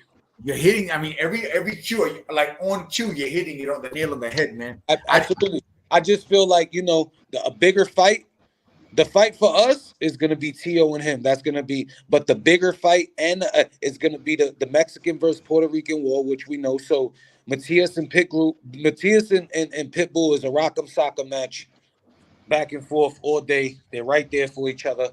So, I mean, it all depends on what you want. You know what I'm saying? I think Tio and Ryan is a better fight. I like that. Matias is 32 years old, so I guess I don't know. He got a few years. 2 more years, he'll be 34. I think he fights about 35 or whatever. Mm-hmm. But yeah, you're right. The Tio Garcia fight. I pay to watch that. It'll be exciting. Exciting. Explain boxing. I feel like all jokes aside, bro. I wasn't really surprised at the Haney situation at all, man. Honestly. Hey, listen, I got something for you. Your brother, who's supposed to be with us today and ghosted us. Nah, we love him. We are mad love for him. Taino says, "Hey, yo, why nobody speaking about Tio Barroso?" Oh, that's my Uncle Barroso. Let me tell you something. I remember. Now, one thing I'm gonna give Rolly is this, right? I kind of feel bad for Rolly, man. They fed him to the dogs. They built that kid to try to be a fake Mayorga, and honestly, man, a great comparison. Let me tell you how dirty they played, in my opinion, right, guys? So when Ryan was gonna fight Rolly, they said, "Fuck no, you're not taking that belt to Golden Boy." They threw Rolly in there with Pitbull. They made Pitbull come up to keep that shit with the PBC. You understand? Yeah. Now, Rolly didn't even deserve that fight with Tank. So when Rolly fought Barroso, right? Oh, he's a bum. Look, he's a bum. And we thought Rolly was bugging when he said, nah. But listen, old head got some bricks in his hands. Then Oscar De La Hoya, remember I told you he got duds too, like O'Hara Davies. Because it wasn't like Barroso went out there and was, bro, he knocked him out off a catch and shoot. You know what I'm saying? Yeah. So I know he looks like Frankie Coffee Cake in the face and like he's 100. But he does look like Frankie Coffee Cake. Bro, we talking Boogeyman, that's Boogeyman Barroso. And Ty's right, because bro, I called him and I said, yo, that's that we calling that nigga, that's Big Barroso, that's Theo Barroso right there. They got to put some, bro, he's the WBA intern check. But you know what's going on with that man, bro? Did y'all know that his family got killed, bro, about maybe 3 weeks before the Rolly fight or 2? White kids in this country. I personally, yeah, that was right before that fight. Bro, do your work on him. Barroso been upsetting. He's down for like 3 or 4 upsets already. You know what I mean? All jokes aside. I mean, yeah, he's not unstoppable, but it goes to show you, like, he might not be the most marketable, but that man's a dog. Listen, I'm gonna be real. I won't be surprised if we see one, like, I won't be surprised if we see one more upset from that man or something like that. They're going to try to tire him out and old him out like they did before. But right now, he is the WBA intern champ. Being that he comes from a poor country and he's poor, they're taking advantage of that. And he's taking more step-aside money than anything. But he was a lot of mandatories, bro. So, yeah, shout out to Barroso, too. 140 stack. Real quick, listen. Hey, guys, sorry to cut you off, but I'm a maintenance man outside of boxing, and I got another emergency call. Yo, love, bro. I gotta go fix toilets and tighten pipes. No Diddy. All right, I'll talk to you later. I'll talk to you later. Listen, we're gonna end the show real quick anyway. I got one more thing to say. Then I want to get in with your social media stuff. Sakura says boxing decided who's the A side, and when someone gets upset about the apple card or how the card's going, right, they gotta go and be seriously diminished. They gotta diminish the guy because he you know, they didn't want him to win, and he messed up, like you said. He messed up the course. That gotta go. Yep. And I seen Barroso do it. I seen Tio do it. I seen Ryan do it. I seen Roberto Duran do it. Yeah. All right, bro. He fought Sugar Ray Leonard 6 months after their first fight, bro, and actually was informed. I want to say it was 9 months, but he only had about 2 months to train, and he blew up. Sugar Ray, that was more strategic than anything. I don't care what nobody says. That No Mas, he didn't quit because he was getting his ass beat. He knew what was up. You know what I'm saying? Yeah. And honestly, bro, I'm not trying to compare them legacy-wise. Pop, I don't want you to kill me for this, but T.O. reminds me of Duran, and I don't think he's done. I think he's going to make a stain in 147 as well, bro. Remember I said that today. But rephrase this. Hold on, Ray, you told me a story. Hold on, I want to talk about this. I don't know who it was. I don't know if it was Duran. I don't know if it was Nassim. I don't know who it was that they went to go see Hadi, your son, or maybe he talked about it earlier. But I want to brush up on it before we end this podcast. That somebody went up to go say hi to him, and he wouldn't say hi to him because he was like, "Yo, hold up, I'm with this dude." What fighter was that again? Prince, man, Nassim. Prince, that's right. It was. You spoke about that earlier. I find that so amazing, man. That's an awesome story. But bro. you know what Prince told him? I'm gonna knock your boy out. That's and awesome. What did he do? Yeah. He knocked him out. How old were you, Sonny? How old were you, Sonny, when that happened? Man, I think probably like 13 years old, bro. Wow. Maybe 13, 14 years old. Yo, damn, man, I'm not gonna lie. I you know, Kevin Kelly, all right. I seen him fight Benavidez, and it was a team effort. My dad will tell you, I always loved Phil Borgia. And I used to always watch, there was 2 fights I watched all the time with Kevin Kelly. I used to watch, he fought a kid named Benavidez, right? That's when both his eyes was closed. And I remember the round that he said, I can't see. And Phil was, I don't care. We train to fight with no eyes. No eyes. And that, yo, Danny, that shit just, it sparked a crazy fire in me. I'm like, wasn't that with Gainer though? Didn't he fight Gainer on that one? hold on, no, listen, that one we talking about was Benavidez. He went out and dropped him that round. They stopped it in the corner because his eyes were too bad. Now with Smoke Gainer, it was his, I think I want to say his left eye that was shot. Right. Kelly caught him with a left hand in the middle of switching stances. Pop, you remember that? Turnovers, yeah. Phil told me what that was. That was the Marvin Hagler. He called it the Marvin Hagler. God, bro. Oh my God. You know what he did, right? He switched in the air. Yo, Phil's a bad dude. We gotta get him on here, Danny. Yes. I told you, let's find Phil Boards already, man. Yes. Hey, listen, I want to talk about something else real quick. Hold on, real quick. Hold on, real quick, D. Right? Go ahead. Go ahead. It wasn't even only that. That was another fight, right? That was back and forth with a couple knockdowns. Kevin didn't catch the eye thing from a punch. It was the graze of a thumb, and that's why it swollen so fast. You feel me? Yeah. So the round before he knocked him out, Phil had to cut it so it could, you know what I mean?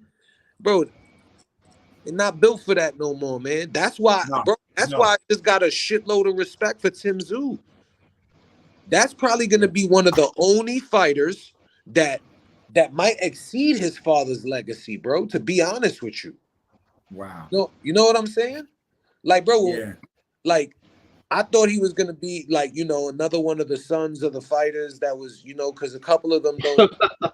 Nah, bro. I felt like, bro, I think he would have beat Fundora. He was figuring out Fundora with the blood like gushing in his eye. So go figure. He trains for somebody completely different, and he's adjusting as the fight. It's like learning on the job. He's bro. That man's a dog. He's dangerous. On the job training, on the job training. My fault though, D. What you was gonna say? No, man. I'm loving this, bro. And I want to tell you this, man. Hey, Ray, man, I'm having such a great conversation. We're not gonna end this just yet because I want to keep talking just a little bit more. But all right, I gotta have you on again, bro. I want to have you on again. Bro, it's my pleasure. I've been watching before I came on. You know what I mean? No. Listen, we're gonna do this again because I got some more stuff to talk about. But I don't want to stray away. We talked about boxing. Your knowledge of boxing is absolutely incredible. You're like an encyclopedia.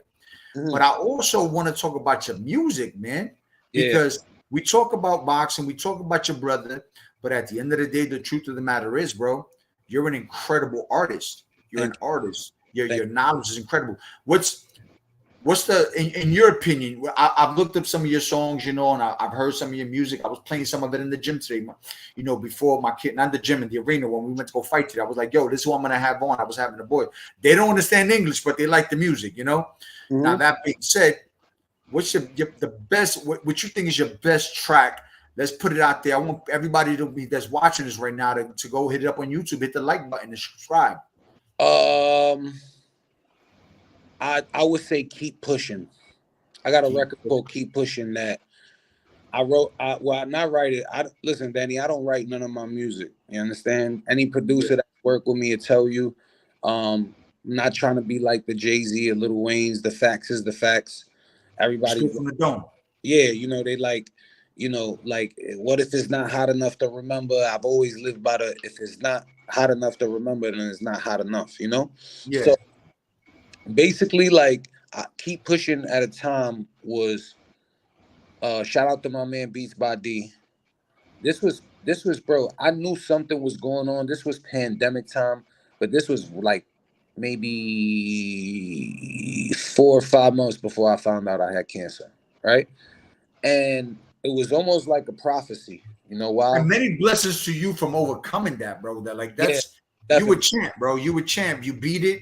Look at you. You look amazing. You're healthy. Many blessings to you. It definitely wasn't an easy task.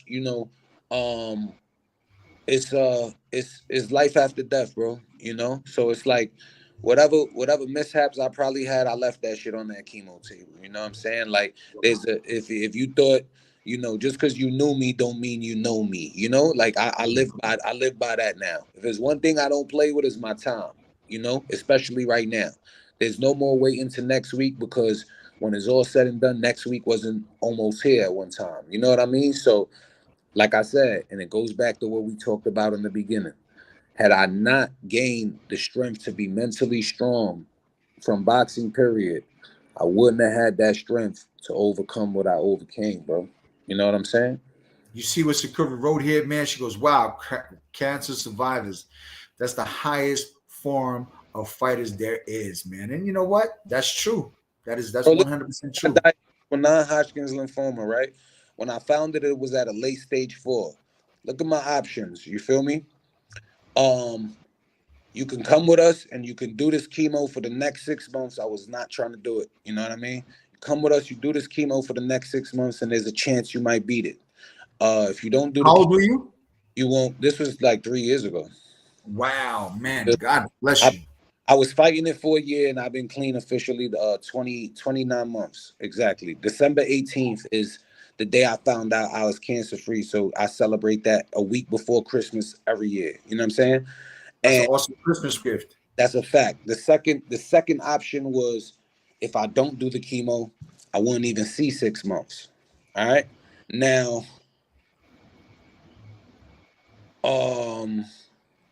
fear. You gotta, like, not even trying to be on some fucking Sylvester Stallone shit. You have to control the fear. You don't let the fear control you. My dad would tell you, I wrote myself off, bro. You know what I mean? I said, oh, hell no. Like, I can't. You know, it's different when you got an enemy and you fight. I couldn't see what's going on. But you want to know what's crazy? Tell me. When I started losing my hair, this is going to sound familiar if you remember the story I told you. I focused on building everything else that they even forgot about the lost hair and the cancer. You understand? Like your brother. Shout out to my baby boy. Taino Sosa. That's a the fact. Prince of Harlem. That's a fact. That's my dude, man. I got mad love for that kid. Like I said, he's a young man. That was a learning experience. I'm in the gym every day. I changed my whole lifestyle. I changed my diet. That's very, very important, bro. You know what I'm saying? And a lot of people just depend on the chemo to take care of the situation. But honestly, Danny, I went to war with them doctors. I had a doctor look at me and tell me to try to stay away from the natural, the turmerics, the sour sops and all that, because it might affect the medicine. Then, instead of being aggressive, I just got smart and I played dumb. Yeah, sure, I'm going to do it. And let me tell you something. I'm going to give you another thing, right? My chemo, sure. Let me show you how this is built up. And this is all going to go right back to boxing. I had 6 sessions. Each session was 2 rounds. That's 12 rounds. Is that not a championship fight? Jesus Christ, that's unbelievable. After the 11th round, I was cancer-free. I never seen the 12th. So it was a close fight, but I ain't win that by decision, Danny. You heard? I got that one. I got that one. You knocked him out. You knocked it out. But at the end of the day, when you stay ready, you never got to get ready. And that's why I made sure I changed my life, because I ain't never whooped nobody's ass that they want to come get some more in a rematch. You understand? Yes, sir. You know, I want to say something for the people that are watching. The Sosa family, I love my family. My family to me is the best. Your family to you is the best, right? But let me tell you something. Not many people know this that watch this show. You're cut from a different cloth. Your family, they're not only survivors, fighters, they're incredibly talented. You have, first and foremost, your grandmother, may she rest in peace, was the very first queen of the Puerto Rican Day Parade in New York City. So I want to give a shout out to my lady, Minerva. Yo, that's her name. Everybody should know she's the kingpin of the Sosa family, right? She was also, real quick, she was also my date, right? She was also my date when I won the Orlando Source Magazine Latin Hip Hop Artist of the Year. You remember that? Remember we was late? That's awesome, dog. Listen, I'm not gonna lie. My kid's mother was there, but my dates was my mom and my grandma. Well, she was a cutie. She was a cutie. It was both exactly. So it was like we walked in there with my mom and my grandmother on my arms. And the funniest thing is I was late. I got announced for the award and they had to redo it again. It's just that my fault. That memory brought me back. You know what I'm saying? Yeah, you have the queen of the Puerto Rican Day, Spanish Harlem, the Puerto Rican Day Parade, right? The very first one. Listen, not many people can say they were the first at anything, and she was the first one. Then you have your talented brother, boxer. You're a talented rap artist. You know, your father's an amazing coach. I mean, that's a movie right there, my brother. That's a straight up movie right there. You need to start hinting people up. Hey, listen, man, don't be shocked. If you know my dad's name, just maybe you're going to see it in the theaters. It's called King of the World. I'll let them decide. I'll let them decipher it. You understand? Ain't too many Ray movies out here. So there's some things I won't talk about because I'll let him talk about it himself. I ain't going to put his business out there, but I know your dad's been there and done that. And yourself as well, your family, you know. Look, we only got a few minutes left here. I want to start getting into your social media. I want people to show you some love, hit that like button, show the YouTube thing. This guy's talented. He comes from a talented family, but he stands on his own 2 feet as a man. He's an incredibly talented rap artist, hip hop artist, whatever you want to call it. His songs have some true meaning behind it. You can feel it. He told you he spits this shit off the dome. He doesn't write anything down. It comes from the heart. How can people follow you? How can people look you up? How can people check you up on iTunes or Facebook or Twitters? Well, Sonny Chulo on Facebook, you just look up Sonny Chulo. iTunes, Tidal, Spotify. I'm on all platforms as Sonny Chulo. I got a project that I actually put out. Shout out to my DJ Choke, the 610 Problem. He had a bunch of my music, and I actually released a project from the hospital that he put out. It's called Love, Money, and Drugs. Shout out to my man Beats by D. He produced a lot of it, engineered a lot of it, did the cover work. He rocked with me. Real quick. Whoever's in the back, Sonny Chulo spelled with a CH. Yes. Yeah, they got it down with a TU. Not Thulo. Can you spell it for them? It's SONNYCHULO. And Chulo. Follow me on if you type that in on Instagram, is Get Money Sonny. But if you type in Sonny Chulo, that's what's going to come into. Just look for me at Get Money Sonny on Instagram and Sonny Chulo on all major platforms. YouTube, Spotify, Tidal. Shout out my man Ken Stars. I just did a video what games people play with him. I got some more stuff coming out. Shout out to Corey Guns. I got a record I'm about to drop called What New York Sound Like. I got a lot coming. They call me Summertime Sonny. I don't let them breathe in the summertime. You feel me? All right. So let me ask you one last little question before we chime out. When you to come visit me here in Colombia, man, bring Taino with you. Listen, man, sooner than later, man. I promise you. I promise you. Casa su casa, man. I love your dad. That's my family. I can remember the very first day that I saw him at Morris Park Boxing, man. I went in there. I was a little scrub in there, and I walked in there, and he goes, "Hey, what's up?" And I'm like, "Hey, what's up, coach?" You know, you remember that day, Ray? Yeah, I remember. Of course I do, man. I remember. I was 17 years old, man. I was 17 years old. Let me mess you up real quick. You used to have a navy blue bear jacket. Yes, sir. Wow. That wasn't a question. You heard that? That was a statement. You have a good memory, bro. I watched. I remember I was on my father's hip like a beeper back in the day. You know what I mean? Yeah, I watched. I seen my third leg. Hey, yo, Pop. Your third leg is your man's down there. Nah, well, you know what? Y'all my nuts. Y'all my nuts, nigga. Your brother's my right now. You my left nuts. Hey, wait a minute. We getting a little on subject, man. Oh, nuts. Let me say this, man. Because we gotta say shout out to Pretty Lou. You know what I mean? My son's man, he's fighting cancer right now. Okay. But let me just say something about Pun, man. Nobody knew this, but I'm gonna say it on your show. That name Sonny Chulo was funny because I'm driving the car. We used to call Ray Don Q. I think it was Quick Draw, then Don Q. Rest in peace, my grandfather Chito, man. Yeah, Don Q. And I'm like, he's too young for that. They wanted to call him Spanish Fly, bro. I was like, hell nah. When I saw that Spanish Fly coming soon, I knocked that shit off the wall. I was like, you fucking kidding me? Well, you Spanish Ray, you Spanish Fly. I said, they're gonna roast him, bro. No lie. So now we had to think of a name. I'm in the car pissed off. I'm driving the truck.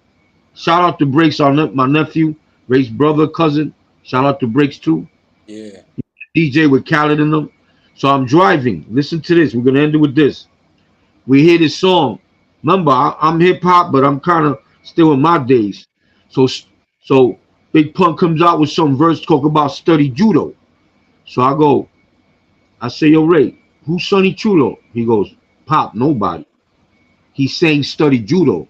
Me being hard-headed, I'm like, no, he's not. He's saying Sonny Chulo. So now, Keith in the back, we arguing. I'm driving. I'm going, bro. He's saying study Chulo, man. He goes, Dad. So after the whole bet, I bet him. My nephew goes, yo, you wrong. He's saying study judo. So I'm like, yeah. So I go, so who's Sonny Chulo? Sonny, my son goes, nobody. I said, no, he's not. He's you. Wow, and that's how I won the bet. That's a true story? Yeah, that's how I won the bet. I said, he's you now. And then I called Joe, because he was kind of like that with the name. He was kind of like, So I called Joe, right? That's what me and Joe were cool. Yo, Joe, what you think of Sonny Chulo? He said, Sonny fucking Chulo. I like that. Yep. And that's who laced the name. When Fat Joe said Sonny fucking Chulo, I like it. This guy said, all right, Dad, now it's Sonny Chulo. Then when Joe was on 106 in Park, what did he do? Shouted out Spanish Rain Sonny Chulo Orlando. So salute to Fat Joe. Yep. Salute to Fat Joe.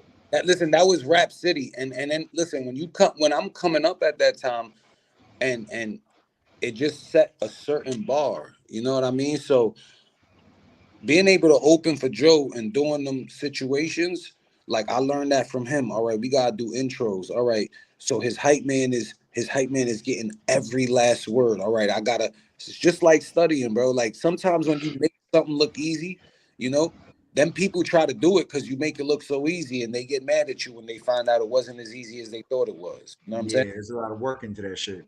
Listen, man, I want to give a shout out to Coach Louis for being a part of our show. He always comes in. He's always a part of, brings some good vibes to the show every week. Coming to the show a little earlier. I definitely want to give you a big hug, my brother. You're welcome to come to my house anytime. Mi casa, su casa here in Colombia, Sonny. Your music, you're great. Maybe you come out here. We'll hang out on the beach. We'll sing for some people. It'd be great, And thanks for participating. Ray, listen. You know what's crazy? If I get to go out there with my brother and we can line up a fight thing, I'll make sure the budgeting is right, and then I'll probably bring some cameras, because if I go out there, I'm gonna want to shoot a video out there and we can make something work. You know what I mean? I gotta connect out here for the videos, and I made a really good connect today on some boxing thing, man. So maybe when we get off the show, we'll talk about a little bit off air, man. But I want to thank everybody for watching, for writing in. Everybody that asked the questions. Like I said, Coach Lou, much love. Ray, you're my family. I got mad love for you. We talk every day. Sonny, we're going to open up dialogue today, baby. We're going to make this shit happen. Listen, thank you so much for having me. Shout out Boxing Playhouse. Shout out my baby brother, Taino Sosa, the golden chat. Hear me? Watching. Once again, follow me at Get Money Sonny on Instagram, Sonny Chulo on Facebook, and all other major platforms. And rest in peace to my mama, rest in peace my grandfather, rest in peace my cousin Breaks, rest in peace my man Will. I'm still here, we still here. Love you guys, man. All right, every little step. Rest in peace, baby. Hey, Boxing Playhouse, we out next week. I'm very surgical, physical when I'm lyrical. So bad it now with medical, something critical. It's gonna take a miracle. Bright lights, but your spiritual. Written down like biblical. I finally reached the pinnacle. Yeah. Welcome to the house. The one they talking about. Word of mouth. The boxing